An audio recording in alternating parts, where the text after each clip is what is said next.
Christmas Eve, Vekra City. 12 elite operators drowning in gunfire under flickering holiday lights. Command's final transmission. Hold position. Do not escalate. Translation? You're expendable. 6 blocks away, a woman with a rifle and 90 seconds on her watch whispered 3 words that would shatter every chain of command. They're not dying tonight. 1 trigger pull. 12 lives? A court-martial waiting at the other end. Stay with me until the final word. Like this story. Drop a comment with your city so I can see how far this tale travels across the world. The first thing Captain Logan Pierce noticed wasn't the bullets, it was the silence between them. That gap. That breath. That fraction of a second when the universe decides who walks spots away and who gets zipped into a bag with a flag draped over it. He'd been in enough firefights to know silence was a countdown clock, and theirs was running out. Contact left! RPG! The explosion turned the world white. Pierce's helmet rattled against his skull. Dust and Christmas tinsel rained down together like the sickest holiday card ever made. Somewhere in the smoke, Sergeant Evan Cruz was screaming coordinates into the radio, voice cracking, words bleeding together, barely holding the line between control and panic. Raven 12 to Overwatch. We are danger close. Repeat, danger close. Requesting immediate air support. Over. Static. Pierce pressed his rifle stock tighter against his shoulder, scanning the shattered avenue through his optic. Vekra City had been a postcard once. Cobblestone streets, old-world architecture, cafe lights strung between buildings like constellations. Now it looked like God had taken a sledgehammer to it. Burnt-out cars, collapsed awnings, a 3-story building leaning like a drunk against its neighbor, and everywhere, muzzle flashes winking in the dark. Cruz, tell me you've got something. Cruz's face was pale under his nods, 23 years old. Kid had a fiancée back home who posted Bible verses on Instagram and baked cookies for his platoon. He touched the photo taped inside his helmet, her smile laminated in plastic, like it was a talisman against the bullets chewing up the concrete around them. Overwatch is, they're not responding, sir. Pierce felt ice slide down his spine. Say again? They're not responding. Behind them, Corporal Danny Vasquez was laying suppressive fire from behind an overturned delivery truck, brass casings clinking onto the pavement like tiny bells. I count at least 40 hostiles. They're flanking east and west. This isn't random contact. This is a kill box. Pierce's jaw clenched. Intel had called this a quick sweep. Low risk. In and out before the mulled wine got cold. 12 operators, light kit, civilian vehicles. The kind of op you run when you want deniability and speed. Except somebody knew they were coming. Somebody had been waiting. Raven 12, this is Overwatch Actual. The voice crackled through Pierce's earpiece, calm, measured, bureaucratic. Colonel Graham Huxley, safe in some climate-controlled bunker 8,000 miles away, watching them bleed out in high definition. Go ahead, Overwatch. Hold position. Do not escalate. Acknowledge. Pierce blinked. Around him, Raven 12 was dumping magazines into shadows, dragging wounded behind cover, screaming for ammo. A holiday wreath was burning on a nearby door, plastic holly melting into chemical smoke. Overwatch, did you copy our last? We are pinned down, taking effective fire from multiple. Acknowledged Raven 12, orders stand, hold position, do not escalate. Maintain radio discipline. The line went dead. For 3 seconds, Pierce just stared at the radio in his hand like it had personally betrayed him. Vasquez glanced over, eyes wide. Did he just... Yeah. So yeah. Cruz's voice was small. What does that mean? Pierce met his eyes. Kid deserved honesty. They all did. It means we're on our own. 6 blocks away, on a frost-slick rooftop overlooking the kill zone, Staff Specialist Mara Vale set her rifle on a ledge and checked her watch. 90 seconds. That's how long it would take for Raven 12 to die if nobody did anything. She'd run the math 3 times. Thermal imaging showed 42 hostiles in a tightening crescent formation. Standard encirclement doctrine. Pressure from 3 sides, cut the exits, wait for panic or ammunition to run dry, then collapse inward like a fist closing around a throat. Mara had seen it before. Mogadishu. Kandahar. A dozen other places that didn't make the news because the bodies came home in boxes marked training accident. She adjusted her scope, dialing in windage. The cold bit through her civilian jacket. No plate carrier, no IR patch, no transponder. Officially, she wasn't here. Officially, she was confined to quarters pending a disciplinary review for the last time she'd ignored a direct order and saved lives anyway. Turned out the military didn't appreciate initiative when it made politicians uncomfortable. Her spotter's position was empty. She'd sent him away an hour ago with a lie about a false alarm. He'd grumbled but obeyed. Good kid, bad liar. Better he stayed clean. What she was about to do would burn her career to ash, and she wasn't dragging anyone else into the fire. Through her scope, she could see Raven 12's desperate stand. One operator, tall, broad-shouldered, moving with the controlled aggression of a seasoned team leader, was directing fire, trying to hold a perimeter that was collapsing by the second. Captain Pierce, probably. She'd read his file. West Point. Ranger tab. 3 deployments. The kind of soldier who'd eat a bullet before leaving a man behind. Tonight, he might not get a choice. Mara's finger rested beside the trigger guard. Not on it. Not yet. She wasn't a hero. She was a marksman with a problem. She couldn't watch good people die when she had the tools to stop it. Command called it insubordination. She called it math. 12 men, 42 hostiles, 90 seconds. Her breath misted in the frozen air. "They're not dying tonight," she whispered. Then she put her finger on the trigger. 8,000 miles away, in a bunker buried under Fort Bragg, Colonel Graham Huxley stood in front of a wall of monitors and hated every star on his uniform. The operations center hummed with the antiseptic efficiency of modern warfare. Glowing screens, hushed voices, satellite feeds updating in real time. It smelled like burnt coffee and the particular flavor of stress that came from watching men die in 4K resolution while doing absolutely nothing about it. "Colonel, the ambassador is on line 3. Huxley didn't turn.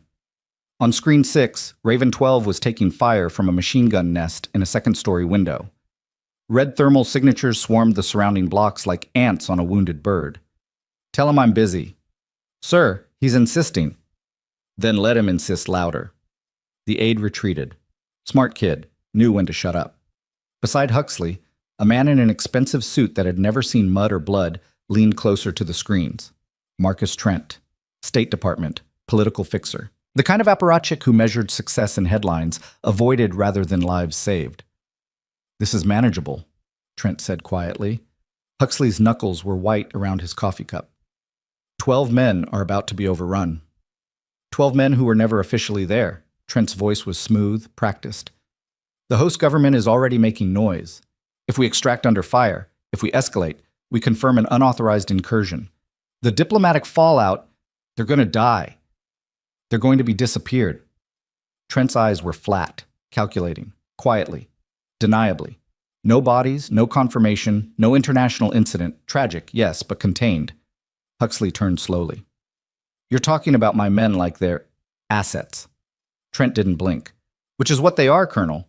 And sometimes assets get expended to protect larger strategic interests. That's the job. You know it. I know it. They knew it when they signed up." For a long moment, Huxley just stared at him. Then he turned back to the screens. On monitor 6, Pierce was dragging a wounded operator behind cover. The kid, Cruz, according to the IFF tag, was still trying to raise Overwatch, voice breaking. Huxley had a son, 21, college student, soft hands, big dreams, never fired a weapon in anger. Sometimes Huxley wondered what would happen if their positions were reversed, if his boy was the one bleeding out in some forgotten city while bureaucrats debated optics. He knew exactly what would happen, but that knowledge didn't give him the authority to act. "Air assets are grounded," he said quietly. Trent nodded. "Correct." "QRF is standing down." "Also correct." "So we just watch. We document. We learn. We improve operational security for next time." Trent checked his watch. "In approximately 4 minutes, this problem resolves itself. Then we move to damage control." Huxley wanted to put his fist through the man's face. Wanted to flip every switch, launch every bird, send the entire goddamn cavalry screaming into Vecra City with guns blazing and let the diplomats sort out the wreckage. But he didn't, because he was a good soldier, and good soldiers followed orders, even when those orders tasted like poison. He was reaching for his coffee when something changed on screen 9. A new thermal signature, rooftop, 6 blocks northeast of the kill zone. Single individual, prone. Weapon profile consistent with a precision rifle. IFF tag, friendly. Huxley's hand froze halfway to his cup. "Who the hell is that?" An analyst's fingers blurred across a keyboard. Data populated a side screen. Personnel file, photo, service record.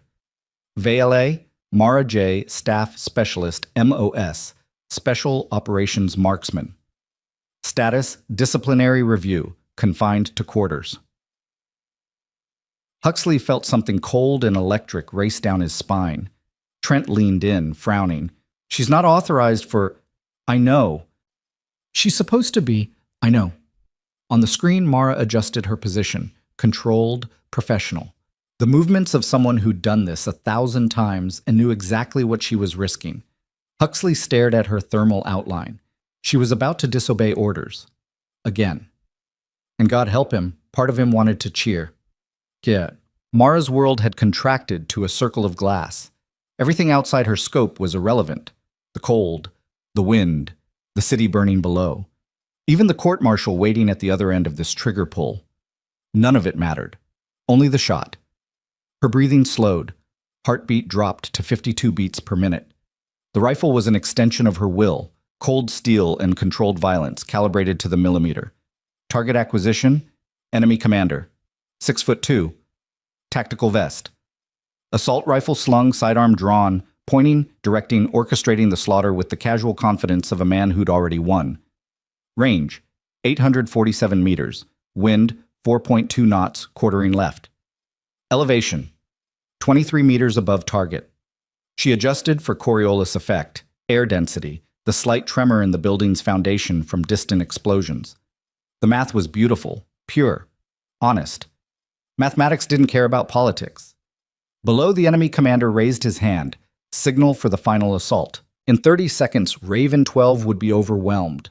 42 hostiles would collapse inward, grenades and automatic fire. No mercy, no witnesses. Standard doctrine for a team that was never supposed to exist. Mara exhaled halfway and held it, squeezed. The suppressed rifle made a sound like a heavy book dropping on carpet, muted, forgettable, swallowed immediately by the frozen air. The enemy commander's head snapped back.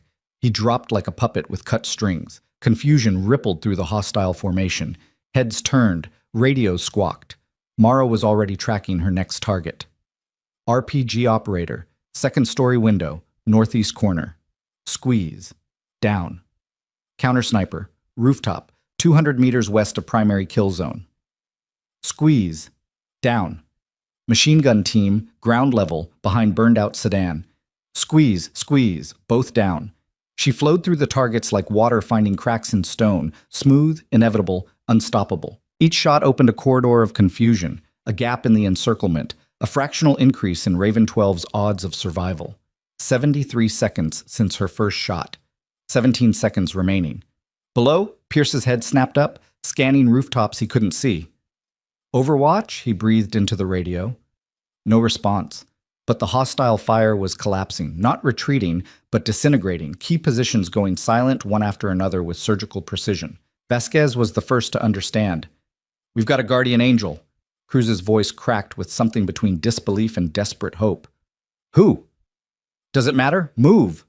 Pierce made the call in half a heartbeat. Raven 12, collapse northeast. Bounding Overwatch, 30-second intervals, go! They moved like the professionals they were, fast, disciplined, covering each other's movement with practiced efficiency. 2 men up, 2 men covering, leapfrogging through the corridor of chaos Mara had carved with 17 bullets and 90 seconds of controlled fury. Mara tracked them through her scope, already shifting to protective fire. A hostile popped up from behind a barricade, rifle rising. Squeeze, down before he could fire. Another rushed from an alley, trying to cut off the retreat. Squeeze. He crumpled mid-stride. 87 seconds. The corridor was holding. Raven 12 was running. And then the sky opened up. 2 helicopters dropped out of the night like mechanical angels. Blackhawks running dark, no markings. They swooped low over shattered buildings, rotors screaming, downwash kicking up dust and debris and broken Christmas decorations in a whirlwind of noise and fury. Mara lifted her head from the scope, blinking. She hadn't called those birds. Command had grounded all assets. So who the hell? In the operations center, Huxley was on his feet, shouting into a headset. I don't care what state says. Get those birds on the ground now. Trent grabbed his arm.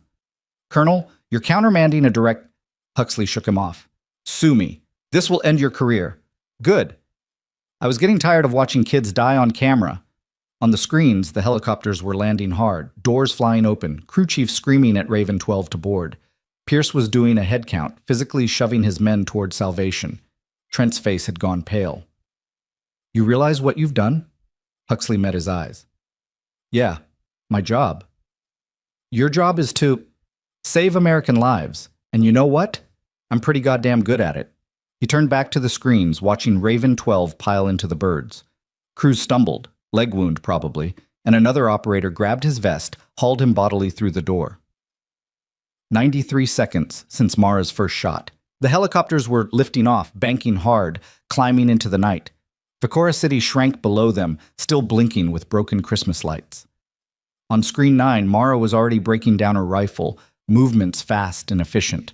She knew what was coming, knew there'd be a reckoning for what she'd done. Didn't seem to care. Huxley watched her disappear from the rooftop and allowed himself one small, bitter smile. Get me a debrief room ready, he said quietly, and someone bring me Vale's file. All of it. An aide hesitated. Sir, she's under disciplinary. I know what she's under. Just get me the file. Trent was already on his phone, voice low and furious, calling someone with more stars than Huxley would ever have. Let him call. Let them all call. 12 men were alive. That was math even a bureaucrat couldn't argue with. But the flight back to Fort Sentinel Ridge was silent except for the rotors. Raven 12 sat in the cargo bay, weapons between their knees, faces blank with the particular exhaustion that came from staring death in the face and somehow walking away. A few checked wounds, most just stared at nothing, processing. Cruz still had his hand on the photo taped inside his helmet. Pierce sat at the door gun, watching Victoria City disappear behind them. The Christmas lights were still blinking down there, stupid, stubborn, incongruent with the blood drying on the streets. Vasquez leaned close, had to shout over the engine noise. What the hell just happened? Pierce shook his head. I have no idea. Someone saved our asses. Yeah. Someone disobeyed orders to save our asses. Pierce turned, met his eyes. What's your point? My point is... Vasquez hesitated, then said it anyway. We owe them, whoever they are. Around the cargo bay, heads started nodding. Cruz's voice was quiet but firm. We don't leave debts unpaid. Pierce looked at his team. 12 men, all breathing, all whole enough to go home. 90 seconds ago, they'd been writing mental goodbye letters. Now they were planning how to say thank you. We'll find out who, Pierce said. And when we do, we make sure they know. Raven 12 doesn't forget. The helicopters touched down at Fort Sentinel Ridge 90 minutes later. The base was locked down tight, floodlights, armed guards, the kind of security posture that screamed classified incident. Raven 12 was hustled into a holding area, told to secure their weapons, strip their gear, prepare for debrief. Standard procedure. Except nothing about tonight had been standard. Base Commander Colonel Dana Kwan met them in the corridor, tall, sharp-eyed career officer who'd climbed the ranks on competence and zero tolerance for bullshit. She looked at Raven 12 like they were a problem she hadn't asked for. Gentlemen, welcome back. Pierce stepped forward. Ma'am, I'm sure you're tired. Medical will check you over, then we'll debrief. With respect, ma'am, we're not debriefing until we get answers. Kwan's expression hardened. Excuse me? We were abandoned out there, left to die. Then someone... Pierce's voice shook slightly. Someone disobeyed orders and pulled our asses out of the fire. We want to know who. Behind him, Raven 12 stood as one. Silent, solid, a wall of flesh and Kevlar and absolute conviction. Kwan's jaw tightened.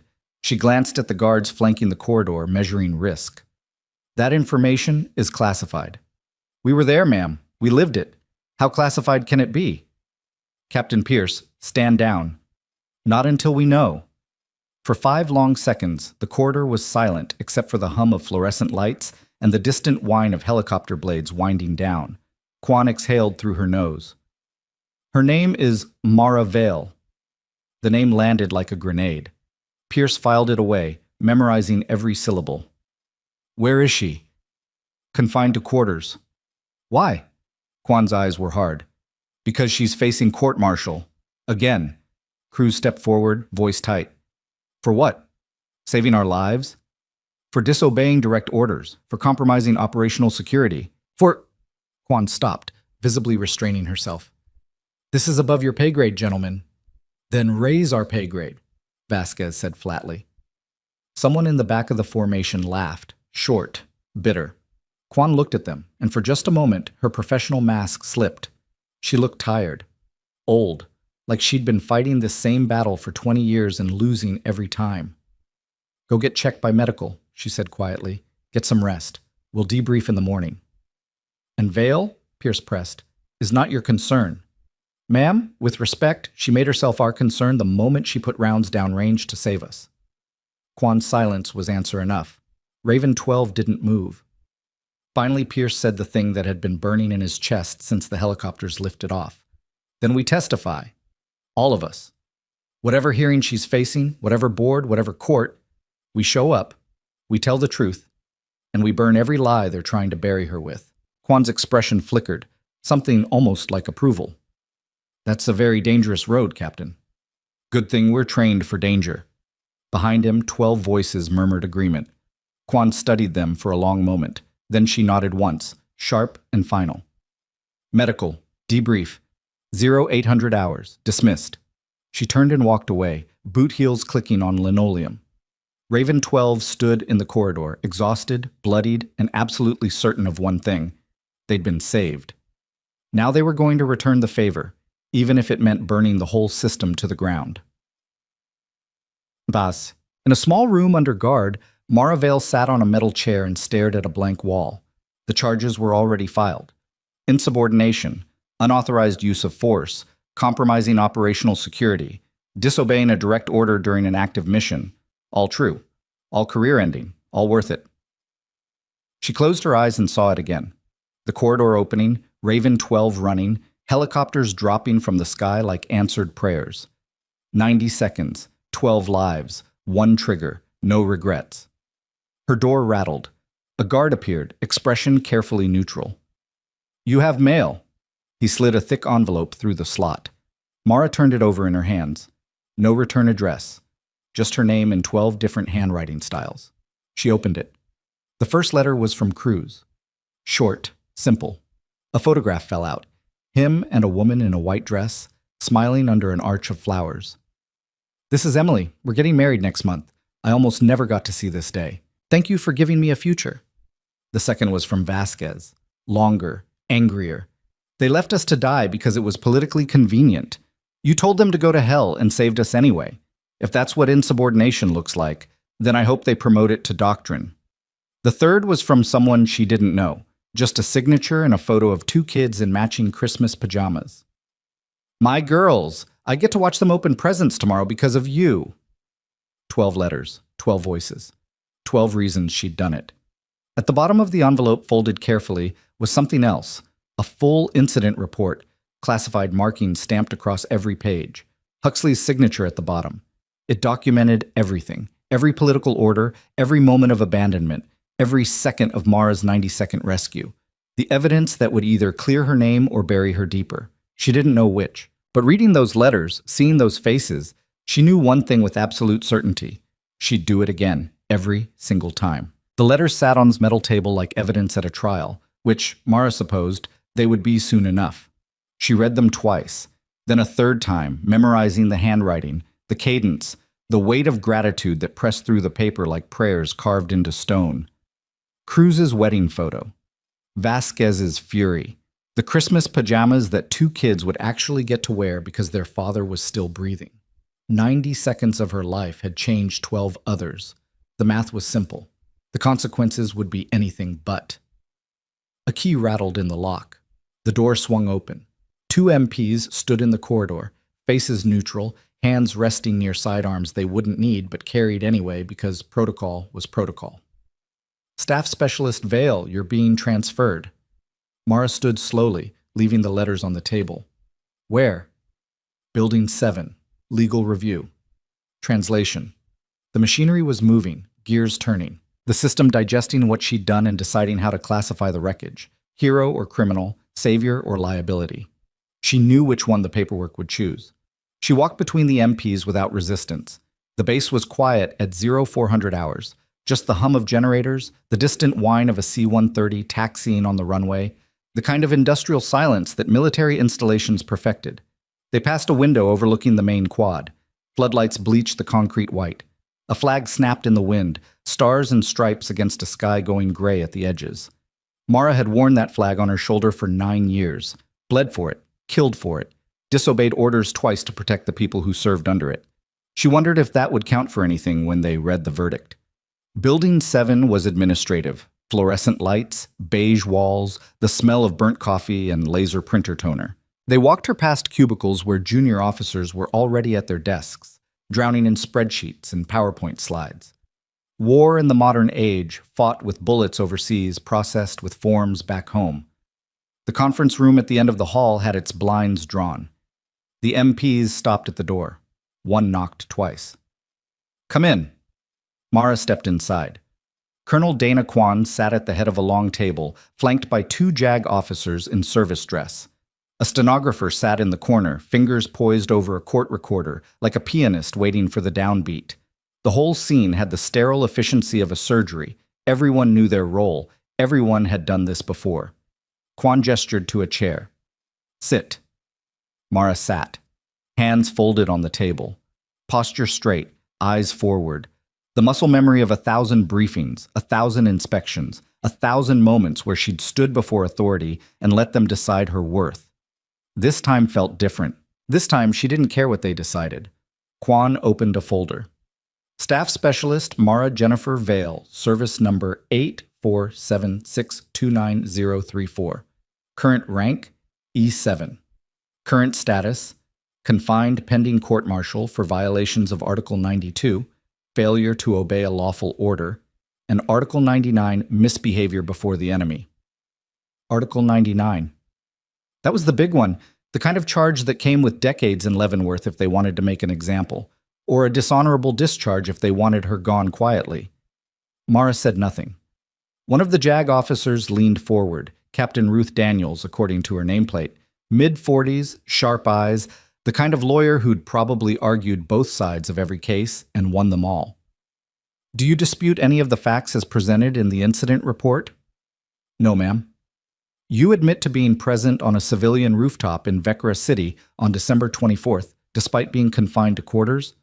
"Yes, ma'am." "You admit to discharging a weapon 17 times in a combat zone without authorization from command?" "Yes, ma'am." "You admit to providing overwatch and lethal support to a classified operation that you had no operational authority to engage with?" "Yes, ma'am." Daniels paused. "You understand that each of these admissions supports the charges against you?" "Yes, ma'am." Silence filled the room like water rising. Kwan leaned back in her chair, studying Mara with the kind of gaze that could peel paint off a wall. "You're not making this easy on yourself."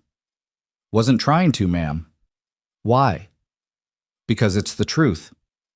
The second JAG officer, Major Frank Kellerman, older, harder, the kind of man who probably slept in his uniform, tapped his pen against the table.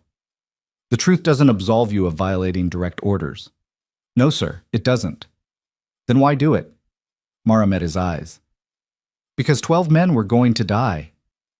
"That wasn't your decision to make." "Someone had to make it." "Command made the decision," Kellerman said flatly. "Hold position. Do not escalate." Those were lawful orders issued by an officer with full operational authority. Those were orders to let American soldiers die for political convenience. The temperature in the room dropped 10 degrees. Daniels raised a hand, cutting off whatever Kellerman was about to say. "Staff Specialist, I'd advise you to be very careful about how you characterize command decisions." "Why? They're not here to defend themselves." "No," Kwan said quietly, "but we are. And right now, we're the ones deciding whether you spend the next 20 years in prison or walk out of here with your honor intact." Mara tilted her head slightly. "Is that still on the table?" "My honor?" Kwan's jaw tightened. "That depends on what you say next." For a long moment, Mara just looked at the 3 officers across the table. They weren't enemies. They were cogs in the same machine she'd been part of for 9 years. Good people doing impossible jobs, following orders, maintaining the system.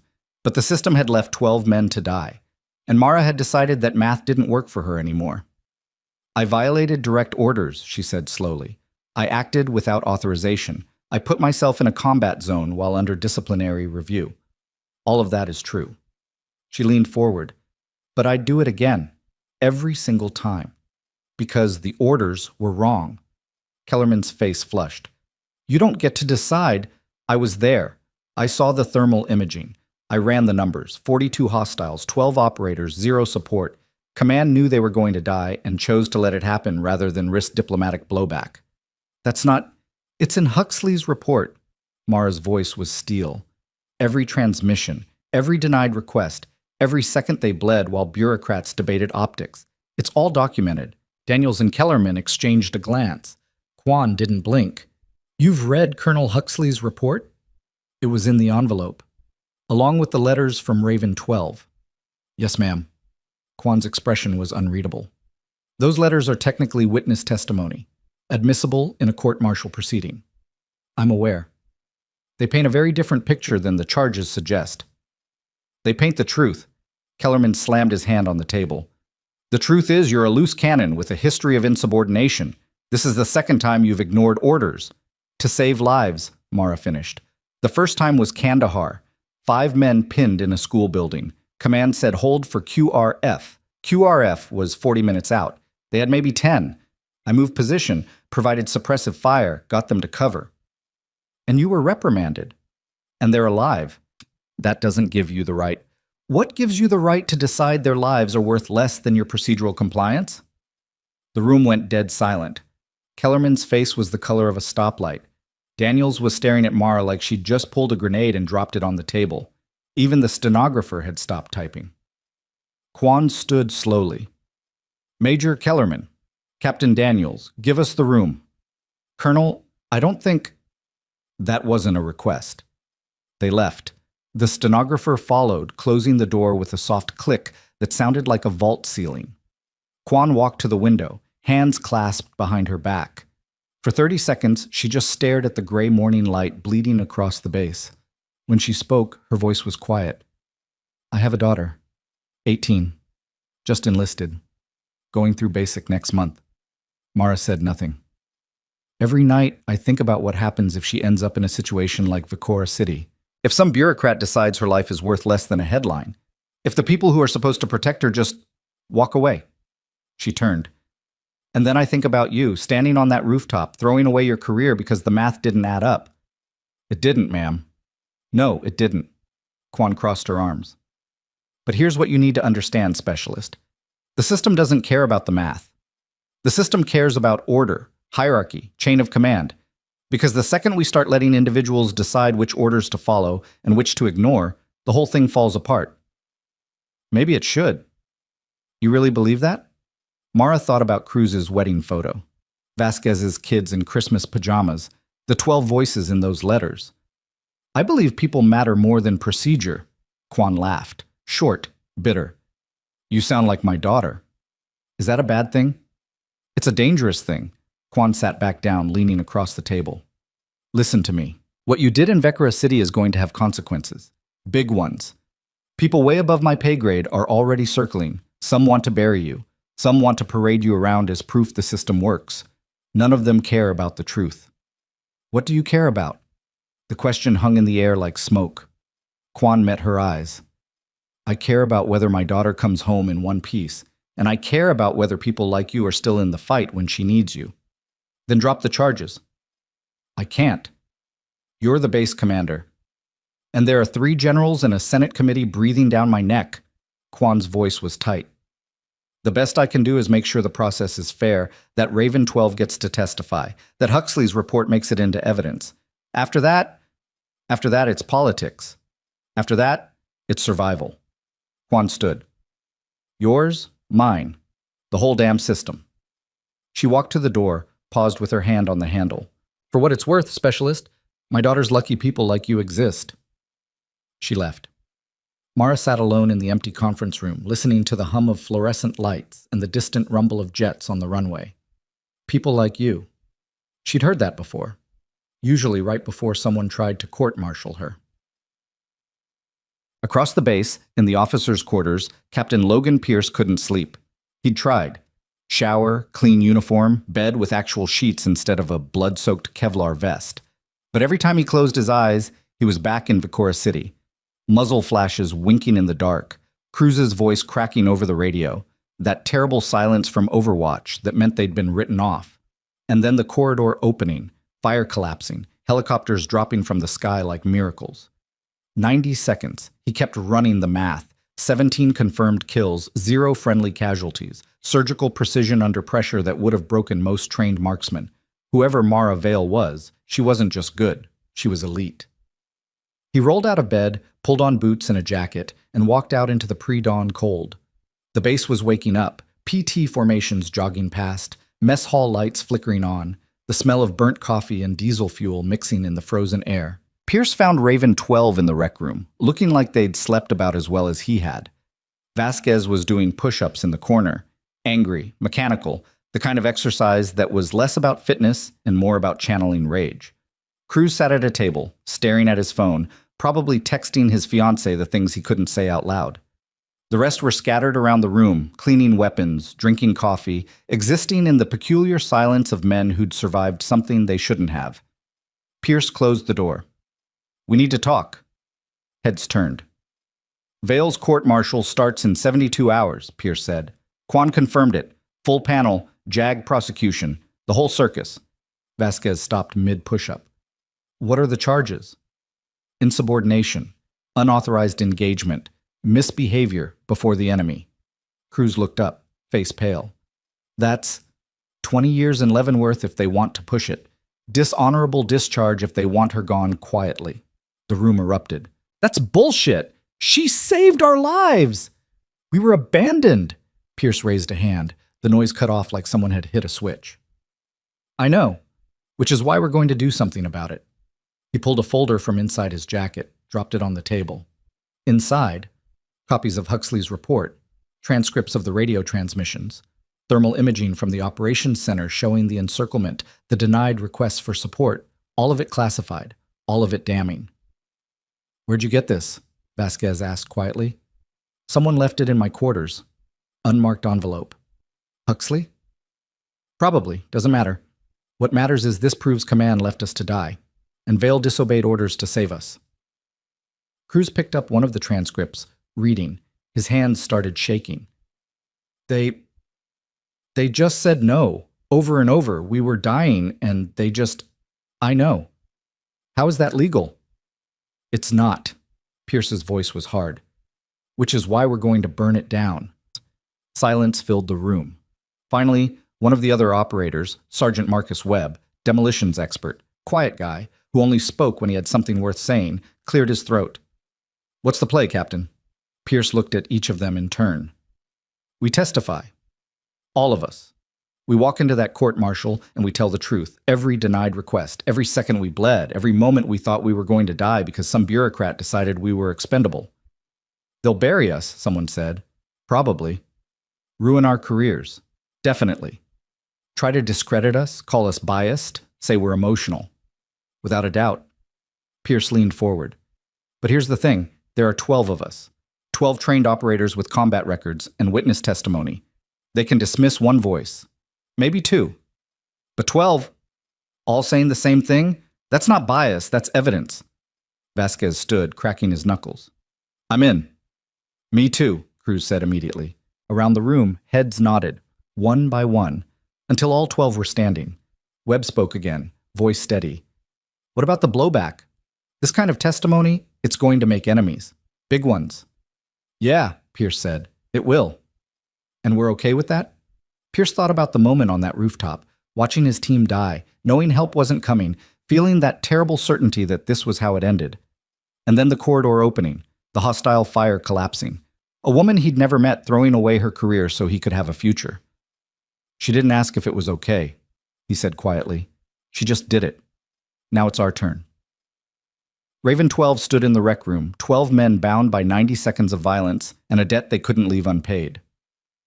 Outside, the sun was rising over Fort Sentinel Ridge, painting the sky in shades of red and gold. It looked like fire. It looked like a reckoning. In a small office in the Pentagon, 3 men sat around a polished table and decided the future. General Marcus Aldrich, 3 stars, graying hair, the kind of career officer who'd spent 40 years navigating politics and knew exactly where the bodies were buried, tapped his finger against a manila folder. This is a mess. Across from him, Marcus Trent from State looked like he hadn't slept. It gets worse. Raven 12 is refusing to cooperate with damage control. They're demanding to testify. Demanding? Captain Pierce sent a formal request through his chain of command. All 12 operators are willing to provide sworn testimony about the mission parameters and command decisions. Aldrich's jaw tightened. Testimony saying what exactly? That they were abandoned, that Vale saved them, that the court-martial is retaliation for exposing command failure. The third man, Senator Howard Breckinridge, Armed Services Committee, expensive suit, political instincts honed over 3 decades, leaned back in his chair. Can we block the testimony? Legally? No. It's a court-martial. They have the right to call witnesses. What about operationally? Classify the mission. National security concerns. Trent shook his head. We already tried that angle. Huxley's report leaked. Copies are floating around. JAG has seen it. Base Legal has seen it. Half the damn base has probably seen it by now. Then we discredit Huxley. He's a decorated combat officer with 26 years of service and 0 blemishes on his record. Discrediting him makes us look worse. Aldrich stood, pacing to the window. Washington sprawled below, monuments and marble, power concentrated in stone. So what are our options? Limited. Trent pulled out his own folder. Thicker, heavier, the kind of document that represented months of work. Best case, we push the narrative that Vale is a rogue operator with a history of insubordination. Frame the court-martial as maintaining discipline and chain of command. And Raven 12? Emotional, biased, grateful, but unreliable witnesses. They're special operators, Aldrich said flatly, trained to operate under stress. Their testimony will carry weight. Then we settle. The room went quiet. Breckinridge raised an eyebrow. Explain. Trent opened his folder, pulled out a single sheet of paper. Offer Vale an honorable discharge, full benefits, no admission of wrongdoing on either side. She walks away clean, we avoid a public trial, and the whole thing disappears. She'll never take it, Aldrich said. She might. If we sweeten the deal, retirement benefits, medical coverage, a letter of commendation for her file. And if she refuses, then we prosecute, hard, make an example, send a message that the chain of command matters more than individual heroics. But Breckinridge studied the paper like it was a bomb that might go off. What about the political fallout? If this goes to trial and the testimony comes out, the media will eat it alive. Military abandons heroes, punishes savior. I can see the headlines now. It's containable, Trent said. We control the narrative, frame it as a complex operational situation where difficult decisions had to be made, emphasize the classified nature, remind people that not every hero gets a parade. Aldrich turned from the window, and Vale becomes the cautionary tale. Exactly. For a long moment, the 3 men sat in silence, weighing careers against principles, optics against truth, the machinery of power against the inconvenient fact that 12 men were alive because one woman had decided orders didn't matter as much as lives. Finally, Breckinridge spoke. Make the offer, see if she bites. If she doesn't, then we go to war, Aldrich finished. Trent nodded. I'll have the paperwork ready by tomorrow. They stood, gathering folders, preparing to move on to the next crisis, the next decision, the next compromise that kept the machine running. None of them noticed the small detail buried in Trent's folder, a personnel file with a photo attached. Mara Vale. Sharp eyes. Set jaw. The expression of someone who'd already decided the cost was worth it. She looked like trouble. She looked like someone who wouldn't blink. 72 hours before the court-martial, Mara received a visitor. She was in her quarters, technically still confined, though the guards had relaxed slightly after legal review. A knock came at the door, formal and precise. Come in. A young JAG officer stepped inside, carrying a briefcase. Captain Ruth Daniels, same lawyer from the preliminary hearing. Staff specialist, mind if I sit? Mara gestured to the only other chair in the room. Daniels set her briefcase on the bed, pulled out a thick document bound in legal blue. I've been assigned as your defense counsel. I didn't request one. The court requires it, even if you're planning to plead guilty. I wasn't planning to plead anything. I just told the truth. Daniels smiled thinly. The truth isn't a legal strategy. but we'll work with it. She opened the document. Here's where we stand. The prosecution has a strong case. You admitted to every charge. The evidence is clear. Normally, this would be open and shut. But Raven 12 is making noise. Big noise. They've submitted formal requests to testify.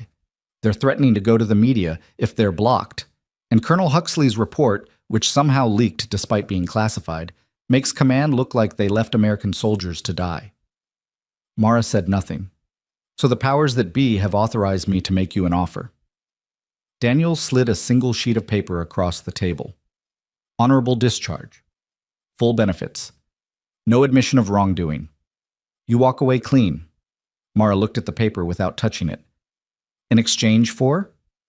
You withdraw any claims of wrongdoing against command. You don't testify about the mission parameters. You disappear quietly and let this whole thing blow over. They want me to lie. They want you to be silent. There's a difference. Not to me. Daniels leaned back. Look, I'm required to present this offer to you. I'm also required to tell you it's probably the best deal you're going to get. The alternative is a trial. Public testimony. Your entire service record picked apart. And even if you win, even if the panel sides with you, there are people in very high places who will make sure you never work in this field again. I'm aware. Then why not take the deal? Mara finally looked at her. Because 12 men were left to die, and if I stay silent, it happens again. Different city, different team, same math. That's not your responsibility. It became my responsibility the moment I pulled that trigger. Daniel studied her for a long moment. Then she did something unexpected. She smiled. Not the thin professional smile from before. A real one. You know what? I was hoping you'd say that. Mara blinked. What? The people who sent me here want you to take the deal. Quietly, cleanly, no fuss. Daniels pulled out another folder, thicker, personal. But I read your file. Really read it. Kandahar, Vakora. The pattern is clear. You don't back down. You don't compromise. You do the right thing even when it costs everything. And you're telling me this because? Because I'm tired of defending people who deserve to lose. Daniels opened the second folder. Inside, transcripts, testimony briefs, tactical analysis. If you want to fight this, really fight it. I'll help. But you need to understand what that means. It means going to war with the system. It means making enemies. It means your life gets harder before it gets better. Harder than a court-martial? Much. Mara looked at the offer letter again. Clean exit, safe, easy. Everything she'd never been. She picked up the paper, held it for 3 seconds, then tore it in half. Let's go to war. Daniels grinned. Now we're talking. The news hit the base like a grenade. Mara Vale had refused the settlement. The court-martial was moving forward. Raven 12 would testify. Huxley's report would enter evidence. The whole ugly truth was about to spill out in front of a military panel and anyone with clearance to sit in the gallery. In the officers' mess, the whispers started. She's insane. Brave. She's dead either way. Pierce heard them all and ignored them. He had work to do. Raven 12 met in a secure briefing room. No windows, no recording devices, just 12 men and a stack of testimony briefs Daniels had prepared. They went through them methodically, matching their memories to the timeline, filling in details, corroborating each other's accounts. By hour 3, the picture was complete. A mission sold as low risk that was anything but. Intel that was either incomplete or deliberately misleading.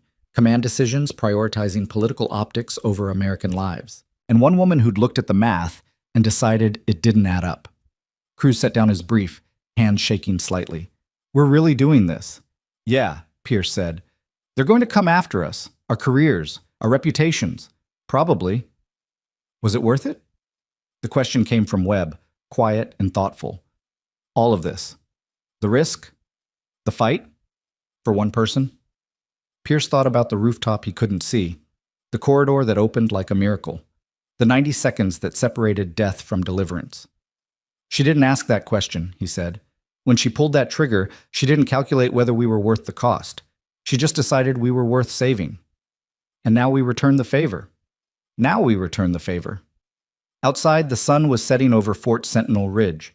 The sky burned red and gold, beautiful and terrible, like the world itself was catching fire. In 72 hours, Mara Vale would walk into a courtroom and face judgment. But she wouldn't walk alone. 12 voices would stand with her. And the truth, messy, complicated, inconvenient, would finally get its day. The courtroom was smaller than Mara expected. She'd imagined something grand, high ceilings, flags, the weight of tradition pressing down like atmosphere. Instead, it was just a converted conference room in Building 7, with industrial carpet and fluorescent lights that hummed like wasps trapped in glass. A long table for the panel, another for prosecution, one for defense, chairs for witnesses, a gallery that could seat maybe 30 people if they squeezed. The intimacy made it worse somehow, like they were performing surgery in public. Mara sat beside Captain Daniels wearing her service dress uniform, creases sharp, ribbons aligned, boots polished to mirror shine. She looked like a recruitment poster, felt like a target. The panel filed in, 5 officers, ranks from major to colonel, faces carefully neutral. They'd been selected for impartiality, which meant they didn't know her personally, but had probably already formed opinions based on the case file. The math was simple. Soldier disobeys orders during combat. The system had one response to that math, and it usually involved bars. Colonel Kwan entered last, taking her seat as the senior member. She didn't look at Mara, didn't look at anyone, just sat with the rigid posture of someone carrying weight she couldn't put down. The JAG prosecutor stood, Major Frank Kellerman, same hard eyes from the preliminary hearing. He carried himself like a man who'd won every case that mattered and expected this one to be equally simple. All rise for the presiding officer. Everyone stood. A lieutenant colonel Mara didn't recognize took the center position at the panel table. He had a nameplate that read Harrison, and the kind of face that had stopped showing emotion sometime during the Clinton administration. Please be seated. This court-martial is now in session. The United States versus Staff Specialist Mara Jennifer Vale. The accused is charged with violations of Article 92, failure to obey a lawful order, and Article 99, misbehavior before the enemy. Harrison adjusted his reading glasses. How does the accused plead? Daniels stood. The defense enters a plea of not guilty, sir. A murmur rippled through the gallery. Mara heard it without turning, surprised whispers, the rustle of bodies leaning forward. She'd admitted everything in the preliminary hearing. Everyone knew it. The not guilty plea was a formality that meant only one thing. They were going to fight. Kellerman didn't look surprised. He looked ready. The prosecution calls its first witness, Colonel Graham Huxley. The room shifted. This wasn't standard. Usually they built the case with lower-ranking witnesses, established facts, created a foundation. Calling Huxley first was aggressive. It was also smart. Get his testimony on record before Raven 12 could muddy the waters with emotion and gratitude. Huxley entered from a side door. He'd aged since Vicora City, new lines around his eyes, gray creeping further into his hair. He wore his dress uniform but carried himself like it weighed 100 pounds. When he passed Mara's table, their eyes met for half a second. He looked guilty. The bailiff swore him in. Huxley sat in the witness chair, ramrod straight, hands folded. Kellerman approached like a shark scenting blood. Colonel Huxley, you were the operational commander during the Vicora City incident on December 24th. Is that correct? Yes. And you were responsible for issuing tactical orders to Raven 12? That's correct. Can you describe the operational parameters of that mission? Huxley's jaw tightened. Raven 12 was conducting a classified reconnaissance operation in Vicora City. The mission was low profile, minimal footprint. The goal was to gather intelligence without escalating local tensions. And when Raven 12 encountered hostile contact, what were your orders? Hold position, do not escalate. Why those specific orders? The host government had made it clear that any overt military action would be considered a violation of their sovereignty. We were operating in a gray zone, technically present but officially non-existent. Escalation would have forced them to acknowledge our presence, which would have created a diplomatic crisis. Kellerman nodded slowly. So your orders prioritized the broader strategic situation over immediate tactical concerns. That's one way to phrase it. Is there another way? Huxley met his eyes. I ordered 12 men to hold position while hostile forces surrounded them because the political cost of extraction was deemed too high. The room went dead silent. Kellerman blinked. That wasn't the answer he'd wanted. Colonel, I'm asking you to clarify. I'm clarifying. Raven 12 requested air support. I denied it. They requested QRF. I denied it. They were outnumbered 4-1 in a kill box, and I told them to hold position because command, he caught himself, exhaled through his nose. Because I made the decision that their lives were worth less than diplomatic relations with a government that was probably helping the people shooting at them. Kellerman's face went red. Colonel, you're under oath. Are you testifying that you deliberately abandoned American soldiers? I'm testifying that I followed my orders, and those orders left 12 men to die. The gallery erupted. Harrison slammed his gavel. Order! This court will maintain order! Mara sat very still, watching Huxley. He wasn't breaking, he was burning, deliberately, taking the grenade and holding it close so everyone else could see the shrapnel. Kellerman recovered quickly, pivoting. And Staff Specialist Vale? She was aware of these orders? Everyone on the tactical network was aware. So when she engaged hostile forces, she was directly violating your command? Yes. Undermining operational security? Yes. Acting without authorization in a combat zone? Yes. Huxley leaned forward. She also saved 12 lives I was ordered to sacrifice. Harrison's gavel came down again. Colonel Huxley, you will limit your testimony to factual statements. That is a factual statement, sir.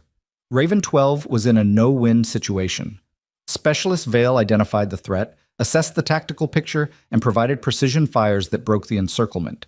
17 targets eliminated in 90 seconds. 0 friendly casualties. By any combat metric, it was a successful intervention. A successful, unauthorized intervention, Kellerman shot back. Unauthorized? Yes. Successful? Also yes. Both things can be true. Kellerman looked at Harrison. Your Honor, I request the witness be instructed to answer questions without editorializing. Overruled. The witness is providing tactical context. Continue. Kellerman's neck was flushed.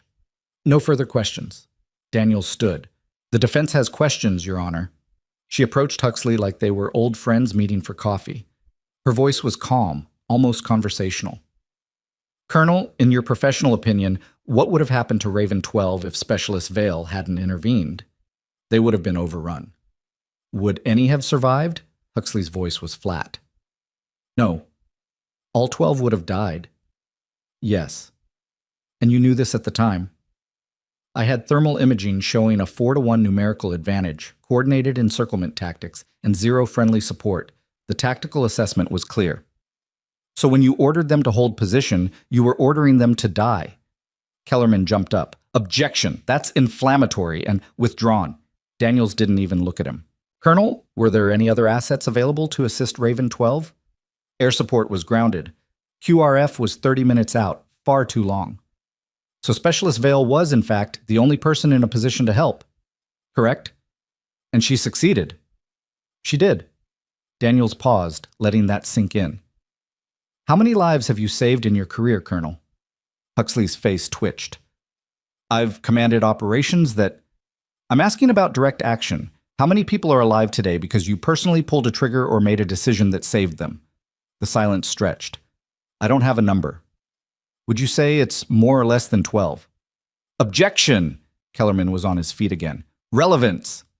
The defense is establishing context for the accused's actions, Daniels said calmly. The colonel's testimony paints a picture of a soldier facing an impossible choice. Follow orders and watch 12 men die, or disobey orders and save them. I'm asking whether that choice was justified. Harrison considered. I'll allow it. But get to your point, Captain. Daniels turned back to Huxley. In your professional opinion, did Specialist Vale make the right call? Huxley met her eyes. Then he looked at Mara. Yes. The word landed like a bomb. Kellerman was shouting objections. Harrison was gaveling for order. The gallery was buzzing like a kicked hive. But Mara only heard one thing. Yes. Daniels smiled. No further questions. The prosecution spent the next hour trying to recover.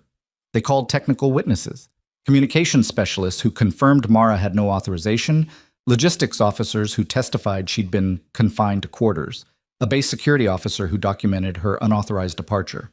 All of it was true. None of it mattered, because everyone in that room was doing the same math, 12 lives versus 1 career.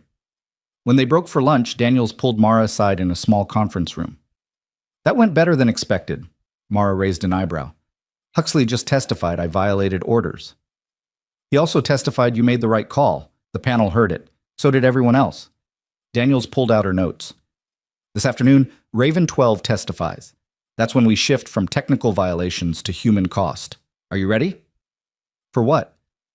For them to tell the story, what it felt like to be abandoned, what it felt like to be saved. Daniels met her eyes. It's going to be emotional. The prosecution will try to paint it as bias. But emotion isn't bias when it's 12 men describing the same thing. Mara nodded slowly. What do I do? You sit there, you listen, and you let them fight for you. The afternoon session opened with Captain Logan Pierce. He walked to the witness chair with the controlled stride of a man who'd faced worse than a courtroom. When he sat, he didn't fidget, didn't adjust, just looked at the panel with the flat calm of someone who'd already decided the cost was worth it. Daniels stood. Captain Pierce, can you describe your role on December 24th? Team leader, Raven 12, 12 operators conducting reconnaissance in Vecra City. What happened? Pierce's voice was steady, clinical. At 23:40 hours, we encountered hostile contact. Initial assessment showed approximately 40 combatants in coordinated positions. We requested air support. Denied. Requested QRF. Denied. Command ordered us to hold position. What did that mean tactically? It meant we were going to die. The room went quiet. We were outnumbered, outgunned, and surrounded. The enemy was using professional encirclement tactics, cutting exits, tightening the ring. We had maybe 10 minutes before they overran our position. What did you feel in that moment? Kellerman stood. Objection. The witness's feelings aren't, I felt betrayed, Pierce said, ignoring him. We'd trained for years, deployed 5 times, bled for this flag. And in the moment we needed help most, we were told to hold position and die quietly so some politician wouldn't have to answer uncomfortable questions. Harrison's gavel came down. Captain Pierce, please wait for the question. Pierce didn't apologize. Daniels continued. What happened next? The hostile fire started collapsing. Targets were dropping. Clean shots, surgical precision. Someone was providing overwatch. Did you know who? Not then. We just knew someone was fighting for us when command wouldn't. How many hostiles were eliminated? 17 confirmed kills in approximately 90 seconds. A ripple went through the panel. Even Harrison's neutral expression cracked slightly. And then? 2 helicopters appeared. We extracted. All 12 of us came home alive. Daniels let that sit for 3 seconds. If Specialist Vale hadn't intervened, would you be here today? No. Would any of Raven 12? No. No further questions. Kellerman stood for cross-examination. He looked like a man walking into a minefield and knowing it. Captain Pierce, you're grateful to Specialist Vale. That's understandable. I am. But gratitude doesn't change the fact that she disobeyed orders. Neither does the fact that we're alive. The military runs on chain of command. If every soldier decided which orders to follow based on personal judgment, then maybe fewer of us would come home in boxes because bureaucrats valued headlines over lives. The gallery murmured approval. Harrison's gavel came down. Kellerman tried again. You're emotional about this. I'm alive because of this. If that makes me emotional, I'll wear it. You can't know for certain you would have died. I was there, you weren't. I know exactly what happens when 40 hostiles close in and nobody's coming to help. Pierce leaned forward. Specialist Vale looked at the same situation you're looking at now. The rules, the orders, the chain of command, and she chose us. She chose people over procedure. If that's insubordination, then every soldier in this room should hope they get someone like her watching their back. Kellerman had no response to that.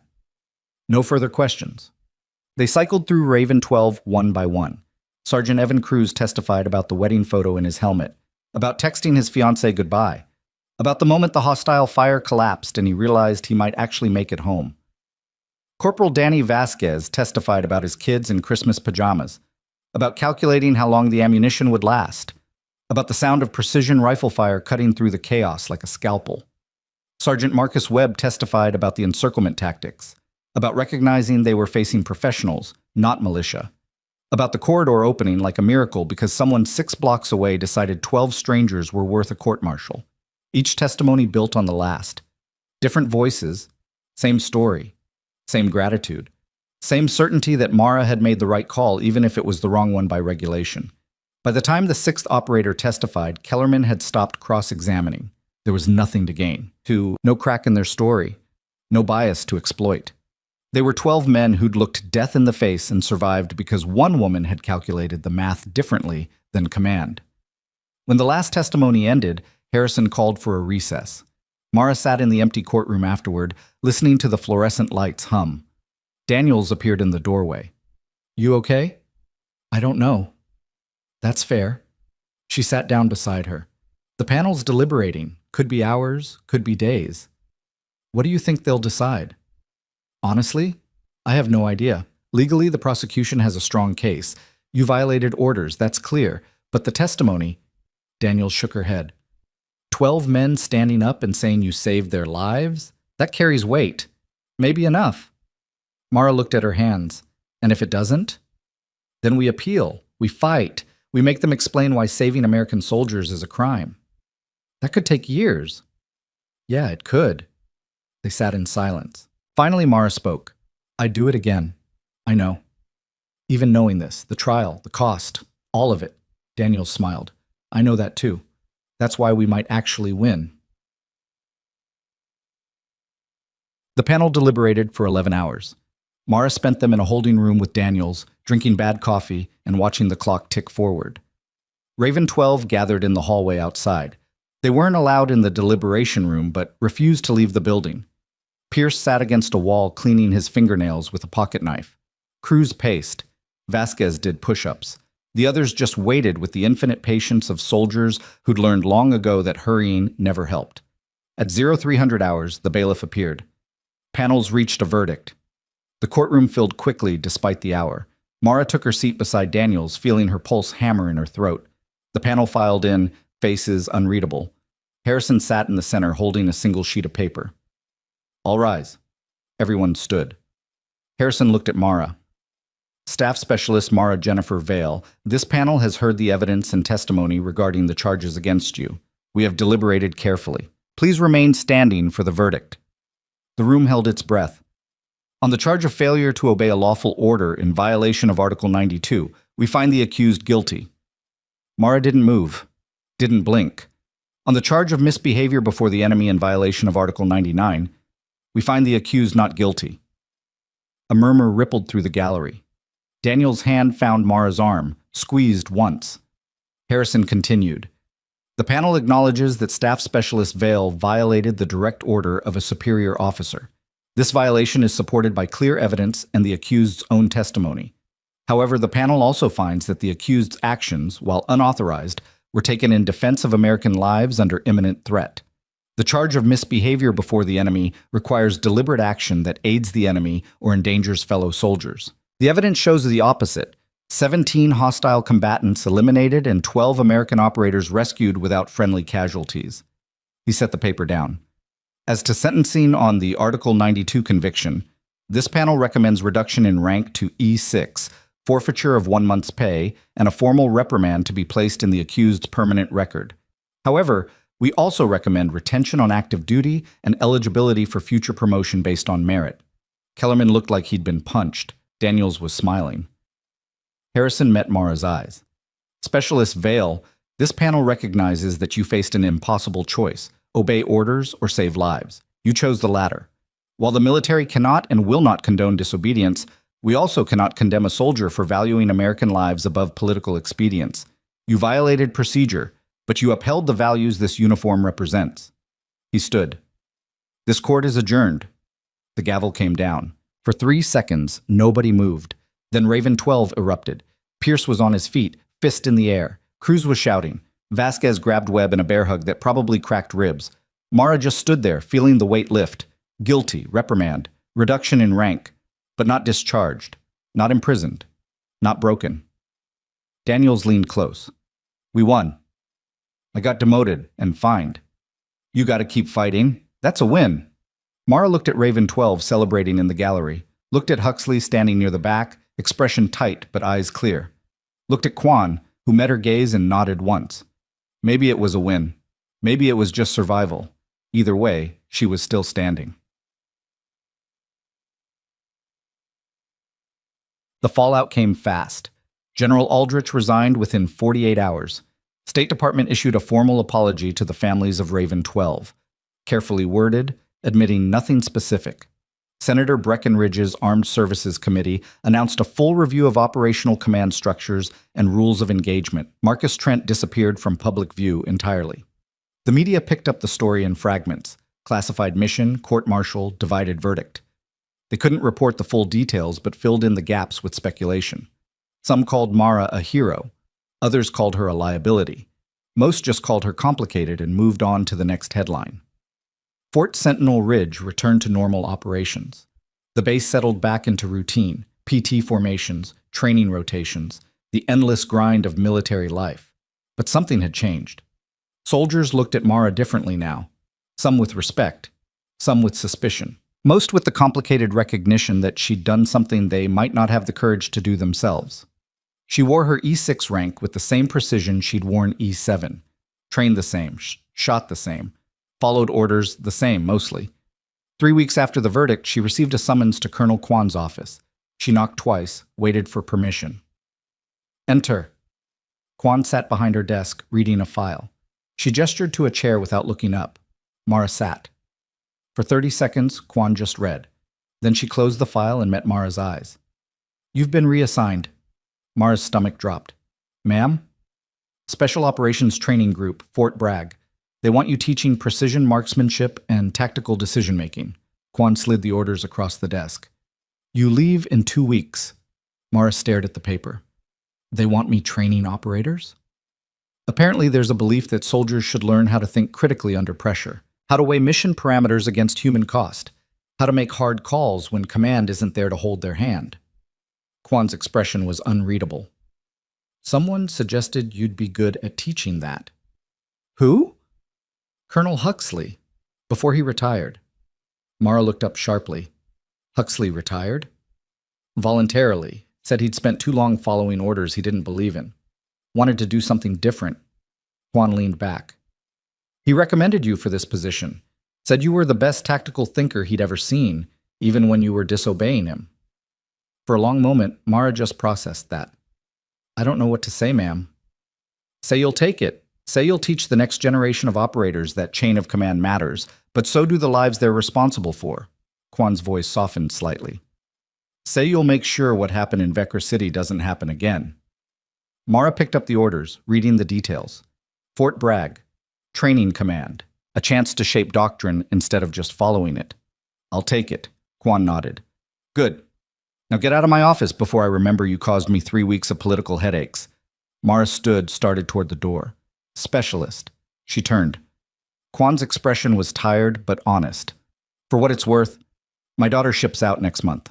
I'm glad people like you will be in the fight when she needs you. Mara didn't know how to respond to that, so she just nodded and left. Outside, the sun was setting over Fort Sentinel Ridge, painting the sky in shades of red and gold. Somewhere in the world, soldiers were making impossible choices. Following orders. Breaking them. Trying to navigate the space between procedure and humanity. Mara didn't have all the answers, but she had 90 seconds of proof that sometimes the right choice wasn't the legal one, and maybe, just maybe, that was enough to build on. She walked toward the barracks, feeling the weight of her new orders in her pocket. 2 weeks until Fort Bragg. 2 weeks until she started teaching others the hardest lesson she'd ever learned. Sometimes courage wasn't obedience. Sometimes it was choosing people over politics when the cost was everything, and living with the consequences. 2 weeks turned into 12 days because the military never waited when it decided you were needed elsewhere. Mara packed her life into 3 duffel bags and a footlocker, uniforms, gear, the small collection of things that mattered. The letters from Raven 12 went into a sealed envelope, carefully preserved. Cruz's wedding photo. Vasquez's kids. The evidence that 90 seconds could change everything. She left Fort Sentinel Ridge at 600 on a Tuesday. No ceremony, no farewell formation, just a handshake from Kwan and a nod from the gate guard as her taxi rolled past the checkpoint. Fort Bragg waited like a promise or a threat. She wasn't sure which. The drive took 8 hours. Mara watched the landscape change through the window. Mountains giving way to plains, military bases bleeding into civilian towns, the distance measured in miles and choices. She'd spent 9 years following orders. 2 court-martials learning when to break them. Now they wanted her to teach the difference. The irony wasn't lost on her. Fort Bragg appeared on the horizon like a small city, sprawling, organized, humming with the controlled chaos of the Army's premier special operations hub. Rangers, Special Forces, Delta, the cream of the combat arms world, concentrated in one place and sharpened to a lethal edge. And now Mara, freshly demoted and court-martialed, was supposed to teach them. She checked in at the main gate, received her temporary housing assignment, and drove through the base. It was bigger than Sentinel Ridge. More buildings, more people, more weight pressing down. Everywhere she looked, she saw operators, quiet professionals moving with purpose, faces hard and eyes harder, the kind of men who'd seen things civilians couldn't imagine and carried the burden without complaint. They were going to hate her or respect her. Probably both. She found her quarters in a nondescript building near the training complex. Small room, shared bathroom, the kind of austere functionality the military perfected. She dropped her bags, changed into PTs, and went for a run. Fort Bragg's running trails wound through pine forests and around training ranges. Mara pushed herself hard, 8 miles, then 10, then 12. Her body screamed, her lungs burned, but the rhythm helped. Left foot, right foot, the simple math of distance and endurance. When she finally stopped, the sun was setting and her shirt was soaked through. A voice cut through her breathing. "You always run like you're being chased?" Mara turned. A man stood beside the trail, mid-40s, compact build, the kind of weathered face that came from decades in hard places. He wore PT gear but carried himself with the casual authority of senior rank. "Depends on who's chasing," Mara said. He smiled. "Sergeant Major Rick Cortez. I run the Special Operations Training Group." Mara straightened slightly. Staff Specialist Mara Vale reporting as assigned. "At ease, we're not big on formality here." Cortez gestured down the trail. "Walk with me." They fell into step together, moving at a slow, cool-down pace. Cortez spoke first. "Read your file. Hell of a story." "That's one word for it." "Court-martial, demotion, 12 saved lives." He glanced at her. "You've got people here who think you're a hero. Others think you're a liability. Most think you're both. What do you think?" "I think you made a hard call under pressure and lived with the consequences. That's what we train people to do." He paused. "Question is, can you teach it?" Mara considered. "I don't know." "Good answer." Wrong answer would have been yeses. Cortez stopped walking, turned to face her. "Here's the reality. You're walking into a room full of operators who've been doing this longer than you've been alive. They're going to test you, push you, look for cracks. I'm used to that. Maybe. But this is different. At Sentinel Ridge, you were a specialist. Here, you're an instructor. That means every word matters. Every decision gets scrutinized. Every lesson shapes how they operate downrange." His voice hardened. "You teach wrong, people die. You teach right, they come home. That's the math." Mara met his eyes. "I understand." "Do you? Because what you did in Victoria City, that was one trigger pull. This is hundreds of students over years. The impact multiplies." "I get it." Cortez studied her for a long moment. Then he nodded. "Okay, you start tomorrow, 0600 hours. Building 12.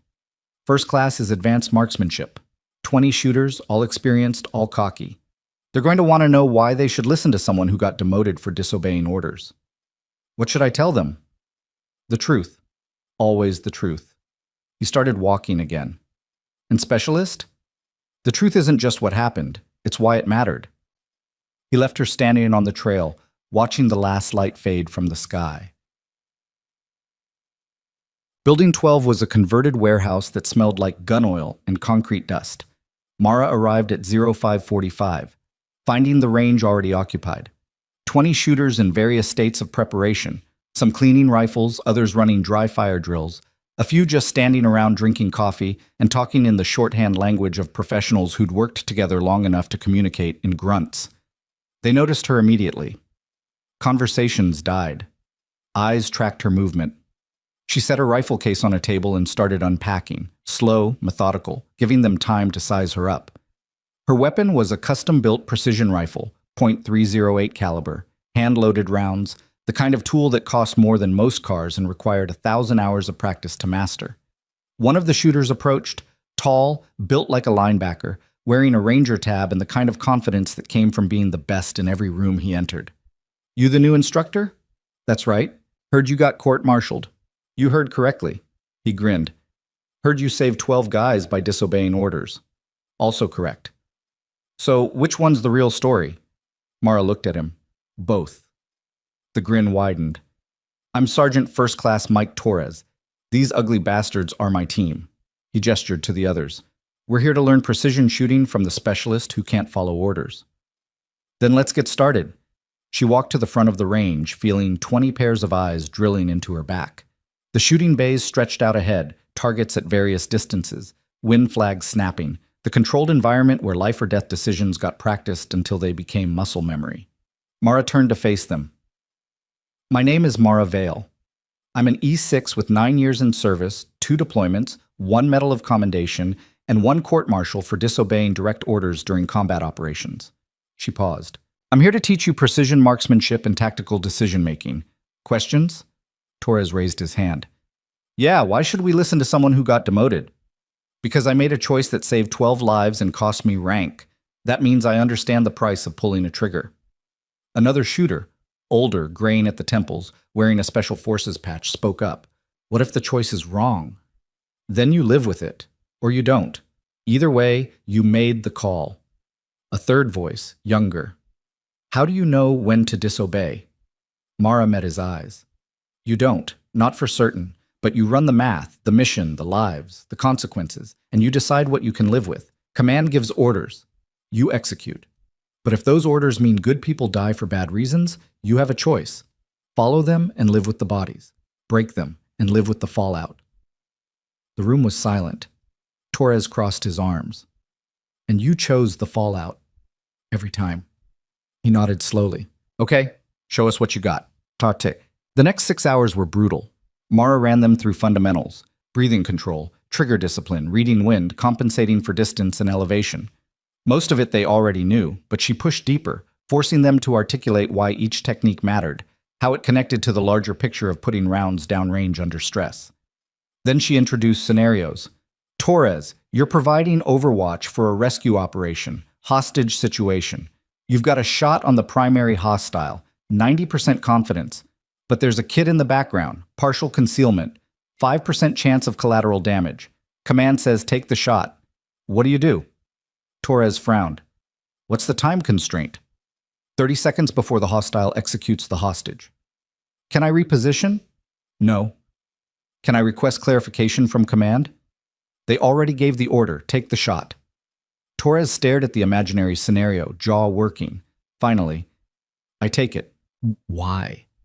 Because 90% saves 1 life guaranteed. 5% risk is acceptable collateral damage given the stakes.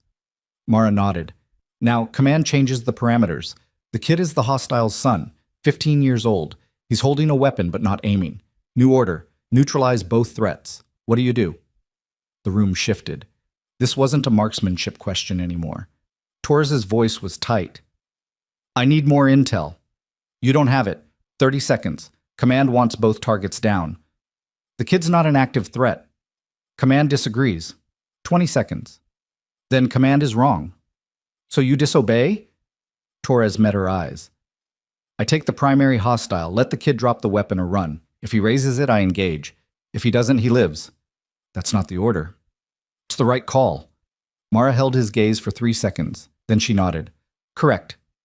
The room exhaled. She moved to the next shooter. Your turn. You've got 3 hostiles converging on a friendly position. You can take 2 before they reach cover. Which 2? The scenarios escalated, moral weight increasing, time shrinking, stakes climbing. Some made the hard calls quickly, others froze. A few argued with her, pushing back on the parameters, demanding more information. She gave them none. Because downrange there was never enough information, never enough time, just the scope, the target, and the decision. By 1400 hours, they were exhausted. Not physically, they were operators, they could run all day. But mentally, the constant pressure of impossible choices had ground them down. Mara called a break. Torres approached, wiping sweat from his face despite the cool air. That was brutal. That was Tuesday. You always teach like that? Forcing people to choose between bad options? I teach people to own their decisions, good, bad, or somewhere in between. She started breaking down a rifle. Vicora City wasn't about marksmanship. It was about looking at a situation and deciding what I could live with. Turns out I can live with a court-martial. I can't live with 12 dead operators. Torres nodded slowly. How many times you been in that position? Having to choose? Twice. Kandahar and Vikora. Both times you disobeyed? Both times I chose people over procedure. And you got punished both times. Yeah. Worth it? Mara thought about Cruz's wedding, Vasquez's kids, the 12 letters that made 90 seconds of disobedience mean something. Every single time. Torres extended his hand. I'm glad you're here, Specialist. We need more instructors who understand the cost. They shook. Around the range, the other shooters were nodding. Not all of them. Some still looked skeptical, some openly hostile. But enough. Enough to matter. The afternoon session focused on pure marksmanship. Mara walked the line, correcting positions, adjusting scopes, watching their technique. These were professionals. Their fundamentals were solid. But she pushed them to the edge, calling shots at distances that required accounting for Earth's rotation, air density, temperature gradients. At 1600 hours, she set up a demonstration. 1,000-meter target, 15-knot crosswind, moving platform. She settled into position behind her rifle, feeling the familiar weight, the scope's eye relief perfect against her face. I'm going to walk you through the calculation.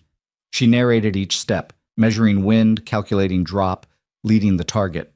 The math was complex but beautiful, physics translated into precision. Then she stopped talking and just shot. 5 rounds, 5 hits. The targets, silhouettes on a mechanical track, dropped one after another in a rhythm that looked like choreography. The range went silent. Mara stood, ejecting the magazine. That's the standard. Questions? The SF veteran spoke up. How long did it take you to get that good? 10 years? 1,000 rounds a week, every week. And Vikora City? You made 17 shots like that in 90 seconds. Vikora City was different. I didn't have time to calculate, just muscle memory and trust. She met his eyes. That's why we train. So when the moment comes, your body knows what your brain doesn't have time to think. Another shooter. What if you miss? Then someone dies, maybe the target, maybe a friendly, maybe both. Mara's voice was flat. That's why you don't miss. Torres laughed, short, sharp. No pressure. All the pressure. All the time. That's the job. She dismissed them at 1700 hours. They left slowly, some stopping to ask questions, others just nodding as they passed. Torres lingered. Tomorrow? Same time. We'll run live fire scenarios, stress inoculation. Looking forward to it. He paused. For what it's worth, half the guys came in thinking you were overrated, political favor or whatever. And now? Now they're wondering if they can keep up. He left. Mara stood alone in the empty range, smelling cordite and gun oil, feeling the familiar ache in her shoulders from a day of holding tension. This was different from Vikora City, different from Kandahar. This wasn't about one trigger pull saving 12 lives. This was about shaping hundreds of triggers over years, multiplying impact through teaching. The weight was different, but the math was the same. Choices and consequences, people and procedures, the endless calculation of what mattered most. She packed her gear and headed for the barracks. 3 weeks into the assignment, Sergeant Major Cortez summoned her to his office. Mara reported at 0800, finding him behind a desk covered in training schedules and evaluation forms. He gestured to a chair without looking up. Sit. She sat. Cortez finished writing something, then set his pen down. I've been watching you, talking to your students, reading the after-action reviews. Mara waited. You're effective. The shooters respect you. Their scores are improving. He leaned back. But you're making some people uncomfortable. Who? Command. The scenarios you're running, they're not standard curriculum. You're forcing students to question orders, decide when to disobey, evaluate command decisions in real time. That's tactical decision-making. That's subversion, a new voice said. Mara turned. A man stood in the doorway, colonel's rank, pristine uniform, the kind of officer who'd probably never fired a shot in anger but knew every regulation by heart. His nameplate read Morrison. Cortez stood. Colonel. Morrison entered without invitation, carrying a folder. He dropped it on the desk. Staff Specialist Vale. I've reviewed your training methodology. It's concerning. Sir? You're teaching operators to disobey orders. That's antithetical to military discipline. Mara kept her voice level. I'm teaching them to make tactical decisions under pressure. By presenting scenarios where the correct answer is insubordination. By presenting scenarios where the right answer conflicts with the legal answer. That's reality. Downrange, they'll face situations where command doesn't have the full picture, where orders don't match ground truth. I'm teaching them to think critically. Morrison's face flushed. You're teaching them to be loose cannons. Like you. The room temperature dropped. Cortez stepped in. Colonel, with respect, I'm not finished, Sergeant Major. Morrison turned back to Mara. You disobeyed orders twice. Got court-martialed twice. And now you're here, infecting the next generation with the same disease. Mara stood slowly. The disease being what exactly? Valuing lives over politics? The disease being arrogance, thinking you know better than your superiors. In Vekara City, my superiors were 8,000 miles away watching on monitors. I was 6 blocks from 12 men about to die. Yeah, I thought I knew better, and I was right. You got lucky. I got trained. I assessed the tactical picture. I made the call. That's what we're supposed to do. Morrison slammed his hand on the desk. You're supposed to follow orders. Even when those orders mean good people die? Especially then, because the alternative is chaos. Every soldier deciding which orders to follow based on personal judgment. That's not an army. That's a mob. Mara took a breath. Sir, with all due respect, if the orders are wrong, following them doesn't make them right. It just makes us complicit. Morrison's voice went cold. You're done here. Effective immediately, you're reassigned. Cortez will provide details. He left, door slamming behind him. Silence filled the office. Cortez sat down slowly. Well, that went about as expected. You knew he was coming. Yeah, he's been making noise for weeks. Your teaching methodology, your history, the way you challenge conventional doctrine. Cortez opened a drawer, pulled out a bottle of whiskey and 2 glasses. Want a drink? It's 0800. I'm aware. He poured 2 fingers in each glass, slid one across the desk. You're not actually reassigned. Morrison doesn't have that authority, but he's going to make your life difficult. Mara took the glass, didn't drink. Why? Because you scare him. You represent a threat to the system he's spent 30 years serving, a system where orders flow down, obedience flows up, and nobody questions the machine. Cortez sipped his whiskey. But here's the thing. The system needs people like you, not to replace it, to keep it honest. Morrison doesn't see it that way. Morrison sees himself getting passed over for star rank because people like you make flag officers nervous. Cortez set down his glass. But he's not the only voice. I've got generals who want your teaching expanded, operators who swear by your methods. The data shows your students perform better under stress, make smarter decisions, and bring their people home alive. So what happens now? Now we navigate. You keep teaching. I keep Morrison at arm's length, and we see who blinks first. He raised his glass. To uncomfortable truths. Mara clinked glasses but still didn't drink. What if I don't want to navigate? What if I just want to teach people to make good calls and not die for bad orders? Then you're going to have a long, frustrating career, because the army doesn't change fast. It grinds forward slowly, pulled by people who push when they're supposed to wait. Cortez met her eyes. Question is, are you a pusher or a waiter? Mara thought about Vekara City, about the corridor opening, about 12 men who went home because she'd pushed when everyone else said wait. I'm a pusher. Good. We need those. Cortez stood. Get back to work. And specialist? Next time Morrison shows up, maybe ease off the orders are wrong rhetoric. You can teach critical thinking without telling him his entire worldview is broken. Even if it is, Cortez smiled. Especially if it is, that's called tactics. Mara left the office, feeling the weight of the conversation settle like armor. Morrison wasn't going to stop. Neither was she. That meant collision, inevitable, messy, the kind of fight that left scars. But she'd been scarred before, and she was still standing. That night, Mara found Raven 12 in her email. Not all of them, just Pierce, sending updates. Cruz had gotten married. Vasquez's kids were doing well. Webb was deployed again, somewhere classified. The team was scattered, but holding together, bound by 90 seconds, and a debt they still felt. Pierce's message ended with a question. How's teaching? Mara stared at the cursor, thinking about Morrison, about the students who were learning to question, about the system that wanted obedience more than it wanted survival. Finally, she typed, harder than shooting. But maybe more important, she hit send and closed the laptop. Outside, Fort Bragg hummed with activity.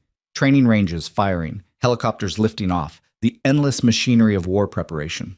Somewhere in that chaos, students were learning to shoot, to think, to make the calls that would save or cost lives. And Mara was teaching them that sometimes the hardest call was choosing people over procedure, even when it cost everything. Especially then. She lay back on her bunk, staring at the ceiling, feeling the familiar ache of choices made and consequences owned.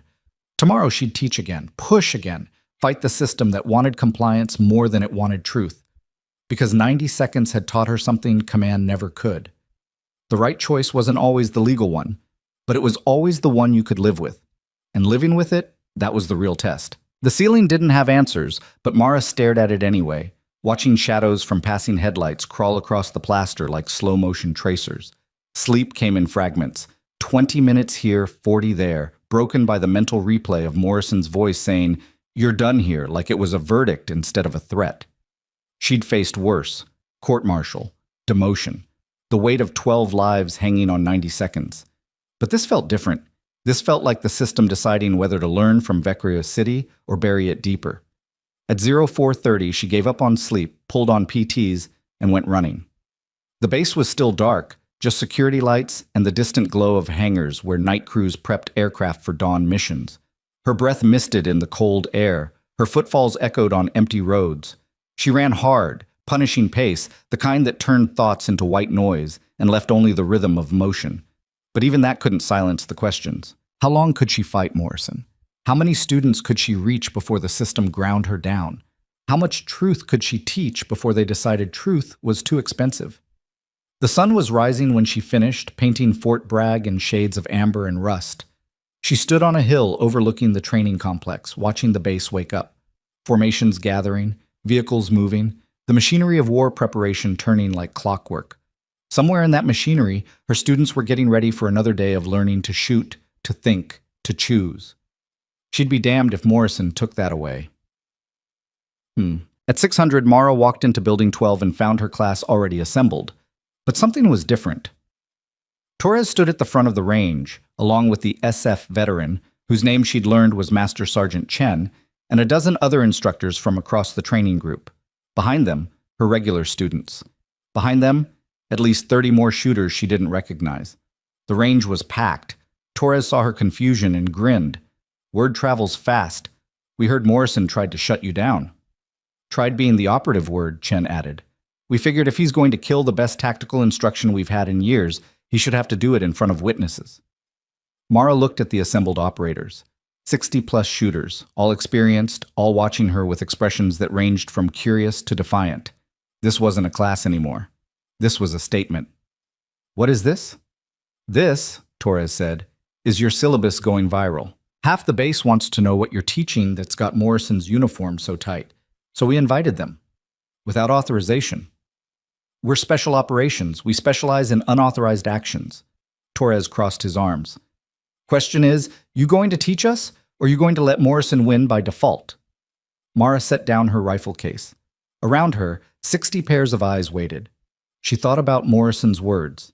"You're teaching them to be loose cannons." Maybe he was right. Maybe that's exactly what they needed. "All right," she said. "Let's get to work."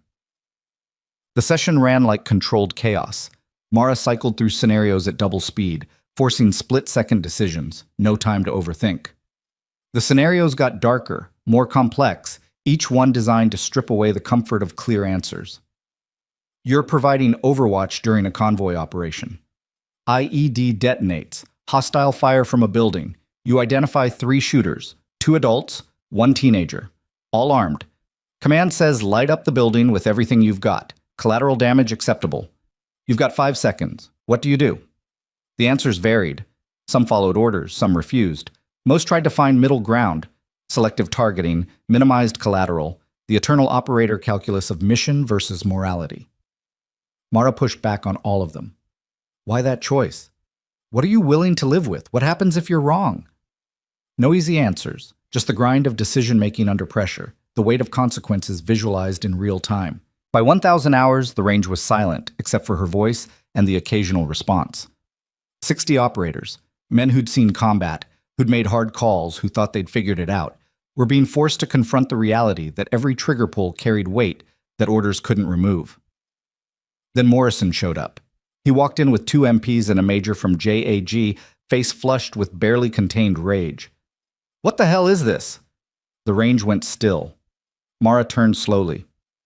"Training session, sir. This range is authorized for 20 students. I count 60. Word of mouth, sir. Seems there's interest in tactical decision-making." Morrison's jaw clenched. "This isn't authorized training. This is..." He looked around at the assembled operators. "This is a circus." Torres stepped forward. "Sir, with respect, we're here voluntarily, on our own time. Specialist Vale is providing instruction we're not getting elsewhere. Instruction in disobeying orders." "Well, instruction in making calls when orders don't match reality." Torres's voice was calm but firm. "We've all been downrange, sir. We've all faced situations where command doesn't have the full picture. She's teaching us how to navigate that, how to think critically, how to own our decisions." Morrison turned to the JAG major. "Shut this down." The major looked uncomfortable. "Sir, technically, they're not violating any regulations. Range use on personal time, voluntary participation, they're being taught subversion. They're being taught tactical decision-making," Mara cut in. "And the reason you're threatened by that is because your entire career is built on the assumption that blind obedience equals good soldiering. But Vecra City proved that's a lie." The range sucked in a collective breath. Morrison's face went purple. "You're out of line, Specialist." "Am I? Because from where I'm standing, I saved 12 lives by recognizing that orders can be wrong. You're upset because that reality threatens the system you've spent 30 years defending." Mara stepped forward. "But here's the thing, sir. The system isn't more important than the people serving it. And if teaching that gets me court-martialed again, then at least I'll know I was fighting for something that mattered." Silence filled the warehouse. Morrison's hands were shaking. "You're done. I'm filing formal charges. Unauthorized instruction, inciting insubordination, undermining command authority." "File them," Mara said quietly. "But these operators, all of them, they'll testify about what they learned here, about how this training made them better at their jobs, about how questioning orders isn't subversion when the orders are wrong." Torres nodded. "We'll testify." Around the range, voices joined in. "We'll testify. Count me in." "Same here." 60 operators, one voice. Morrison looked at the assembled mass of special operations personnel, Rangers, SF, the tip of the spear, all standing with a demoted specialist who'd built her career on disobedience. For 5 seconds, he just stared. Then he turned and walked out, MPs trailing behind. The door slammed. The range erupted. Cheers, laughter, fists pounding on tables. Torres grabbed Mara in a bear hug that lifted her off the ground. Chen was grinning. Even the quieter operators were smiling. But Mara felt cold. She'd just declared war on a colonel, and wars had casualties. The fallout came within hours. Morrison filed charges. Sergeant Major Cortez got summoned to a meeting with the base commander. Mara was confined to quarters pending investigation. Again. But this time felt different. This time, the whole base was watching. Mara sat in her room, reading the formal complaint Morrison had filed. It was thorough, documented unauthorized training, listed witnesses who'd claimed she was teaching insubordination, cited her disciplinary record as evidence of a pattern. It was also bullshit, but legal and factual weren't always the same thing. A knock came at the door. "Come in." Cortez entered carrying 2 coffees. He handed her one and sat on the only chair. "You've got a gift for making enemies." "Wasn't trying to." "Liar. You knew exactly what you were doing when you called Morrison's career a lie built on blind obedience." He sipped his coffee. "Question is, was it worth it?" Mara thought about the 60 operators in that range, about Torres saying we'll testify, about the possibility that maybe, just maybe, she was changing how people thought about orders and consequences. "Yeah, it was." Cortez nodded. "Good, because the base commander wants to see you. 800 tomorrow. His office. Court-martial? Unknown. But bring your dress uniform." He stood. "And specialist? Whatever happens in that office, don't apologize for being right. That's what got you here. It's also what's going to get you through." He left. Mara sat alone, drinking coffee that had gone cold, thinking about the pattern of her career. Kandahar. Vicora City, Fort Bragg. Every time she'd chosen people over procedure, the system had punished her. But every time people had survived, the math was simple. The consequences kept getting more complicated. The base commander's office was on the top floor of the headquarters building, windows overlooking Fort Bragg, walls covered in unit photos and commendations, the accumulated weight of command displayed like armor. Brigadier General Marcus Stone sat behind a desk that looked like it had survived multiple wars. He was older than Mara expected, late 50s, gray hair cut military short, face carved from experience and hard decisions. When she entered, he gestured to a chair without looking up from a file he was reading.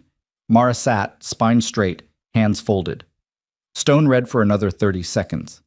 Then he closed the file and met her eyes. Staff Specialist Mara Vale. You've had an interesting career. Sir?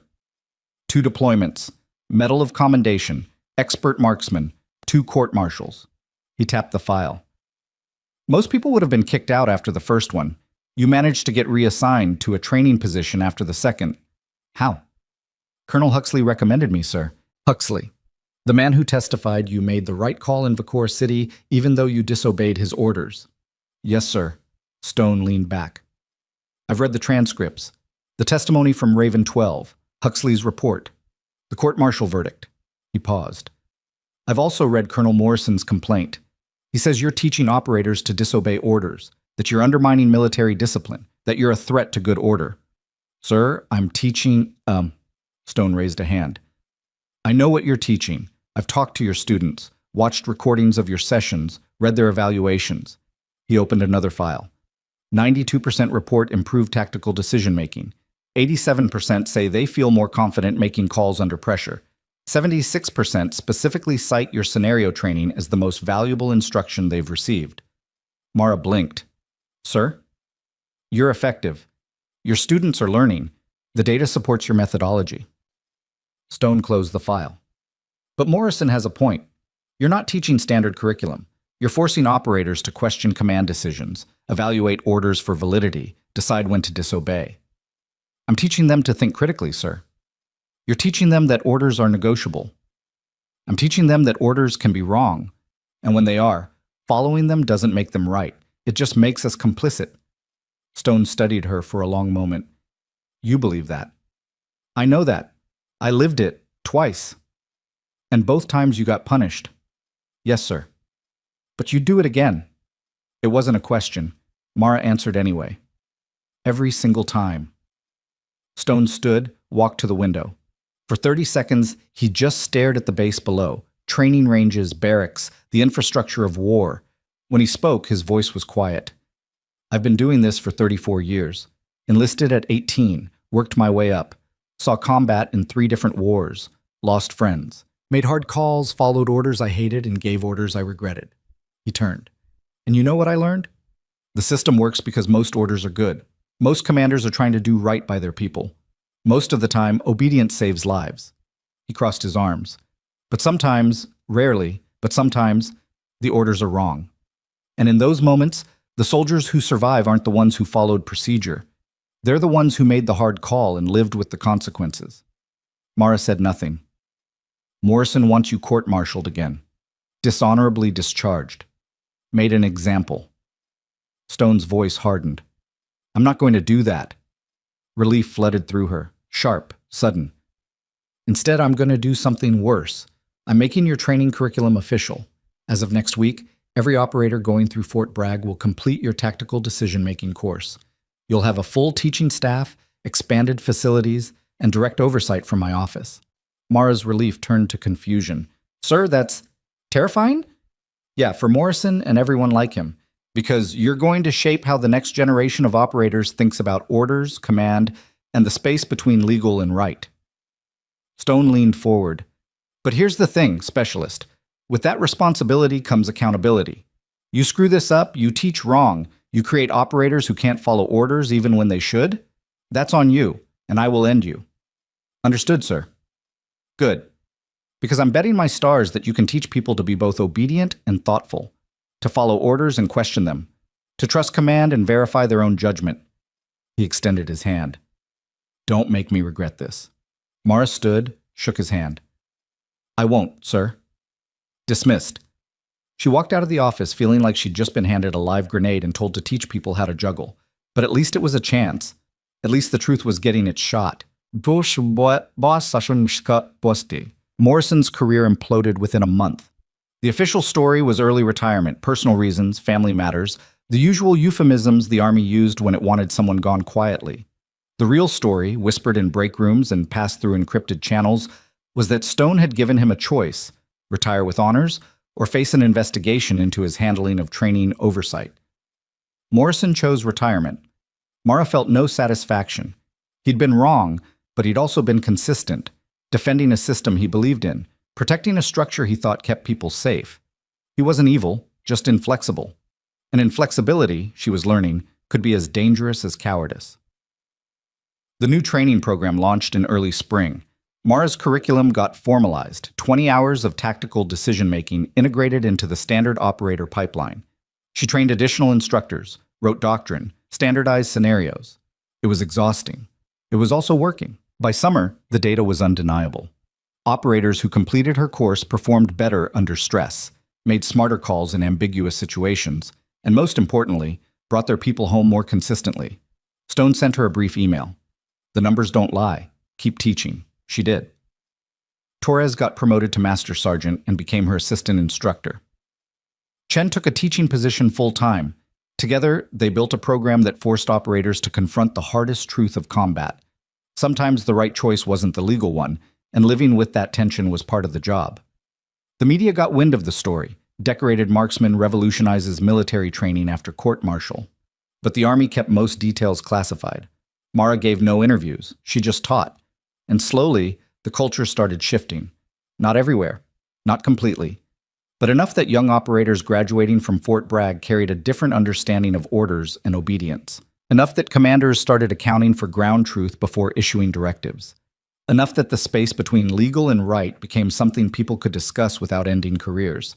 Vicora City had been 90 seconds. This was years. But the math was the same: choices and consequences, people and procedures, the endless calculation of what mattered most. 1 year after Morrison's retirement, Mara received an invitation. Not official orders, just a handwritten note from Captain Pierce. Cruz's wedding. North Carolina. You're invited. We insist. She almost didn't go. Weddings weren't her thing. Too much emotion, too many people, the kind of social situation where her tactical training provided zero advantage. But Cruz had almost died before seeing his wedding day, and she'd pulled the trigger that gave him a chance to say, I do. The math demanded she show up. The wedding was small: family, close friends, Raven 12 in their dress uniforms looking uncomfortable but happy. Cruz stood at the altar with the same expression he'd worn in Vicora City when the hostile fire collapsed, disbelief mixed with desperate gratitude. Mara sat in the back, trying to be invisible. She failed. At the reception, Raven 12 found her. All 12 of them, plus dates and family, converging like a tactical formation around the table where she was trying to eat cake in peace.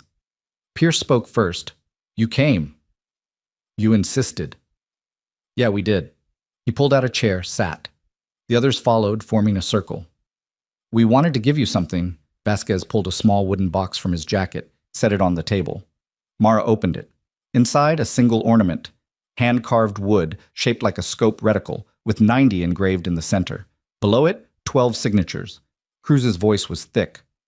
90 seconds. That's how long it took you to save us. We wanted you to have something to remember it by. I don't need a reminder. It's not a reminder, Torres said. He was there too, apparently adopted into Raven 12's brotherhood. It's a thank you for the wedding Cruz gets to have, for the kids Vasquez gets to raise, for the lives we get to live because you decided we were worth the cost. Mara looked at the ornament, feeling something crack in her chest. I just did the math. No, Pierce said quietly. You did the right thing. And then you fought for it. Through the court-martial, through the punishment, through all of it. You could have taken the settlement, could have stayed quiet, could have let the system bury Vecra City and moved on. But you didn't, Webb added. You fought, you testified, you made sure people knew what happened, and now, he gestured around, now we're all here. Cruz is getting married. Vasquez's kids have their dad. I'm deploying again knowing people like you are teaching operators how to think.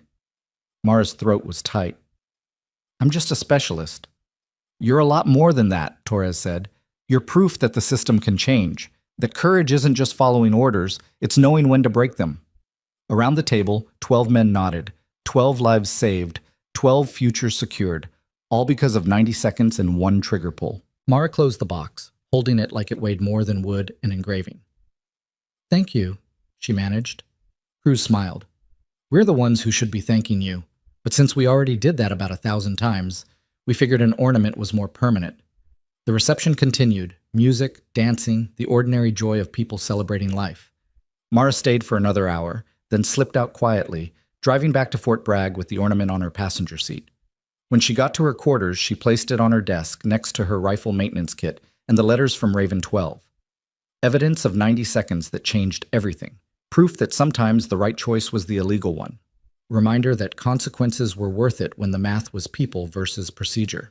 She sat on her bunk, staring at the ornament, feeling the weight of the year settle over her. Morrison was gone. Her curriculum was official. Operators were learning to think critically. The system was shifting, slowly, grudgingly, but moving, and 12 men were alive. The math worked. 2 years after Vecra City, Mara got promoted. Not back to E7. All the way to E8, Master Sergeant. The promotion board's citation was brief. For exceptional performance in training and development of special operations personnel, and for demonstrating courage and tactical excellence under combat conditions. They didn't mention the court-martials. Didn't mention the disobedience. Just the results. Lives saved, operators trained, the quiet transformation of how the Army thought about orders and consequences. Sergeant Major Cortez pinned her new rank in a ceremony that lasted 3 minutes and included only essential personnel. When it was over, he shook her hand. Congratulations, Master Sergeant. Thank you, Sergeant Major. You earned it, the hard way. He glanced at the small audience, Torres, Chen, a few senior officers. Most people climb the ladder by following rules. You climbed by breaking them when they needed breaking. That's rare, don't waste it. I won't. She meant it. That night, alone in her quarters, Mara looked at her new rank insignia, 8 chevrons and 3 rockers, the symbol of senior enlisted leadership. She'd earned it through blood and bullets and the willingness to make calls that destroyed careers. But mostly, she'd earned it by doing the math when it mattered most. 12 lives versus 1 career. 90 seconds versus a lifetime of consequences. The choice had been simple. Living with it had been hard. But sitting there, holding the rank she'd lost and earned back twice over, Mara realized something. She'd do it all again. Every court-martial, every demotion, every fight with officers who valued procedure over people. Because the alternative was 12 empty chairs at Cruz's wedding, and that math would never work. 5 years after Vecra City, Mara stood on a hill overlooking Fort Bragg, watching the sun set over the training ranges where thousands of operators had learned to think critically, question intelligently, and choose wisely. Her curriculum had spread. Fort Benning, Fort Campbell, even overseas bases. The tactical decision-making program she'd built from 90 seconds of disobedience was now standard doctrine. Operators graduating from her courses carried a different mindset. Not rebellious, not insubordinate, just aware that orders could be wrong, and awareness was the first step toward making better calls. The culture was changing, slowly, but changing. Behind her, footsteps approached. She turned. General Stone, now 2 stars, stood in his PTs, apparently finishing a run. He nodded to the sunset. Hell of a view. Yes, sir. They stood in silence for a moment. I'm retiring next year, Stone said. 20 months and I'm done. They're asking me what legacy I want to leave. He glanced at her. I'm telling them it's this, the training program, the cultural shift, the recognition that good soldiers don't just follow orders, they understand them. Mara said nothing. You did that. You and 90 seconds in Vecra City. Stone's voice was quiet. Morrison thought you were destroying discipline. Turns out you were building something better, operators who think and obey, who follow orders and verify judgment, who trust command but know when to push back. I just taught what I learned, sir. You taught what you lived. There's a difference. He turned to face her. I'm recommending you for Sergeant Major, Training Command, full oversight of operator development across all branches. Mara's breath caught. Sir, you earned it. Not despite the court-martials, because of them. Because you proved that courage sometimes looks like disobedience. that the hardest calls are the ones that cost everything. He extended his hand. Don't let me down, Master Sergeant. They shook. Stone walked away, disappearing into the twilight. Mara stood alone on the hill, watching the sun sink below the horizon, painting the sky in shades of fire and hope. Somewhere in the world, operators were making hard calls, following orders, breaking them when necessary, owning the consequences. And maybe, just maybe, they were doing it because a demoted specialist had decided 12 lives were worth 90 seconds and everything that followed. The math was simple. The impact was infinite. Years later, long after Mara had retired with full honors and a career that redefined what leadership meant, long after Raven 12 had scattered to civilian life and military legend, long after Vekara City became a case study in tactical academies worldwide, someone asked her if she regretted it. The court-martials, the fights, the cost. She thought about Cruz dancing with his wife at their 10th anniversary, about Vasquez coaching his daughter's soccer team, about 12 men who grew old because she'd pulled a trigger when command said, "Hold fire." She thought about the thousands of operators who'd learned to think critically because 90 seconds had proved that orders could be wrong. She thought about the system that had punished her, then promoted her, then learned from her, slowly, grudgingly, but learning nonetheless. No, she said, no regrets.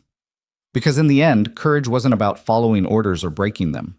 It was about knowing the difference and choosing people over politics when the cost was everything. Sometimes the bravest thing you can do is refuse to let good people die for bad reasons, even when the whole world tells you obedience matters more than lives.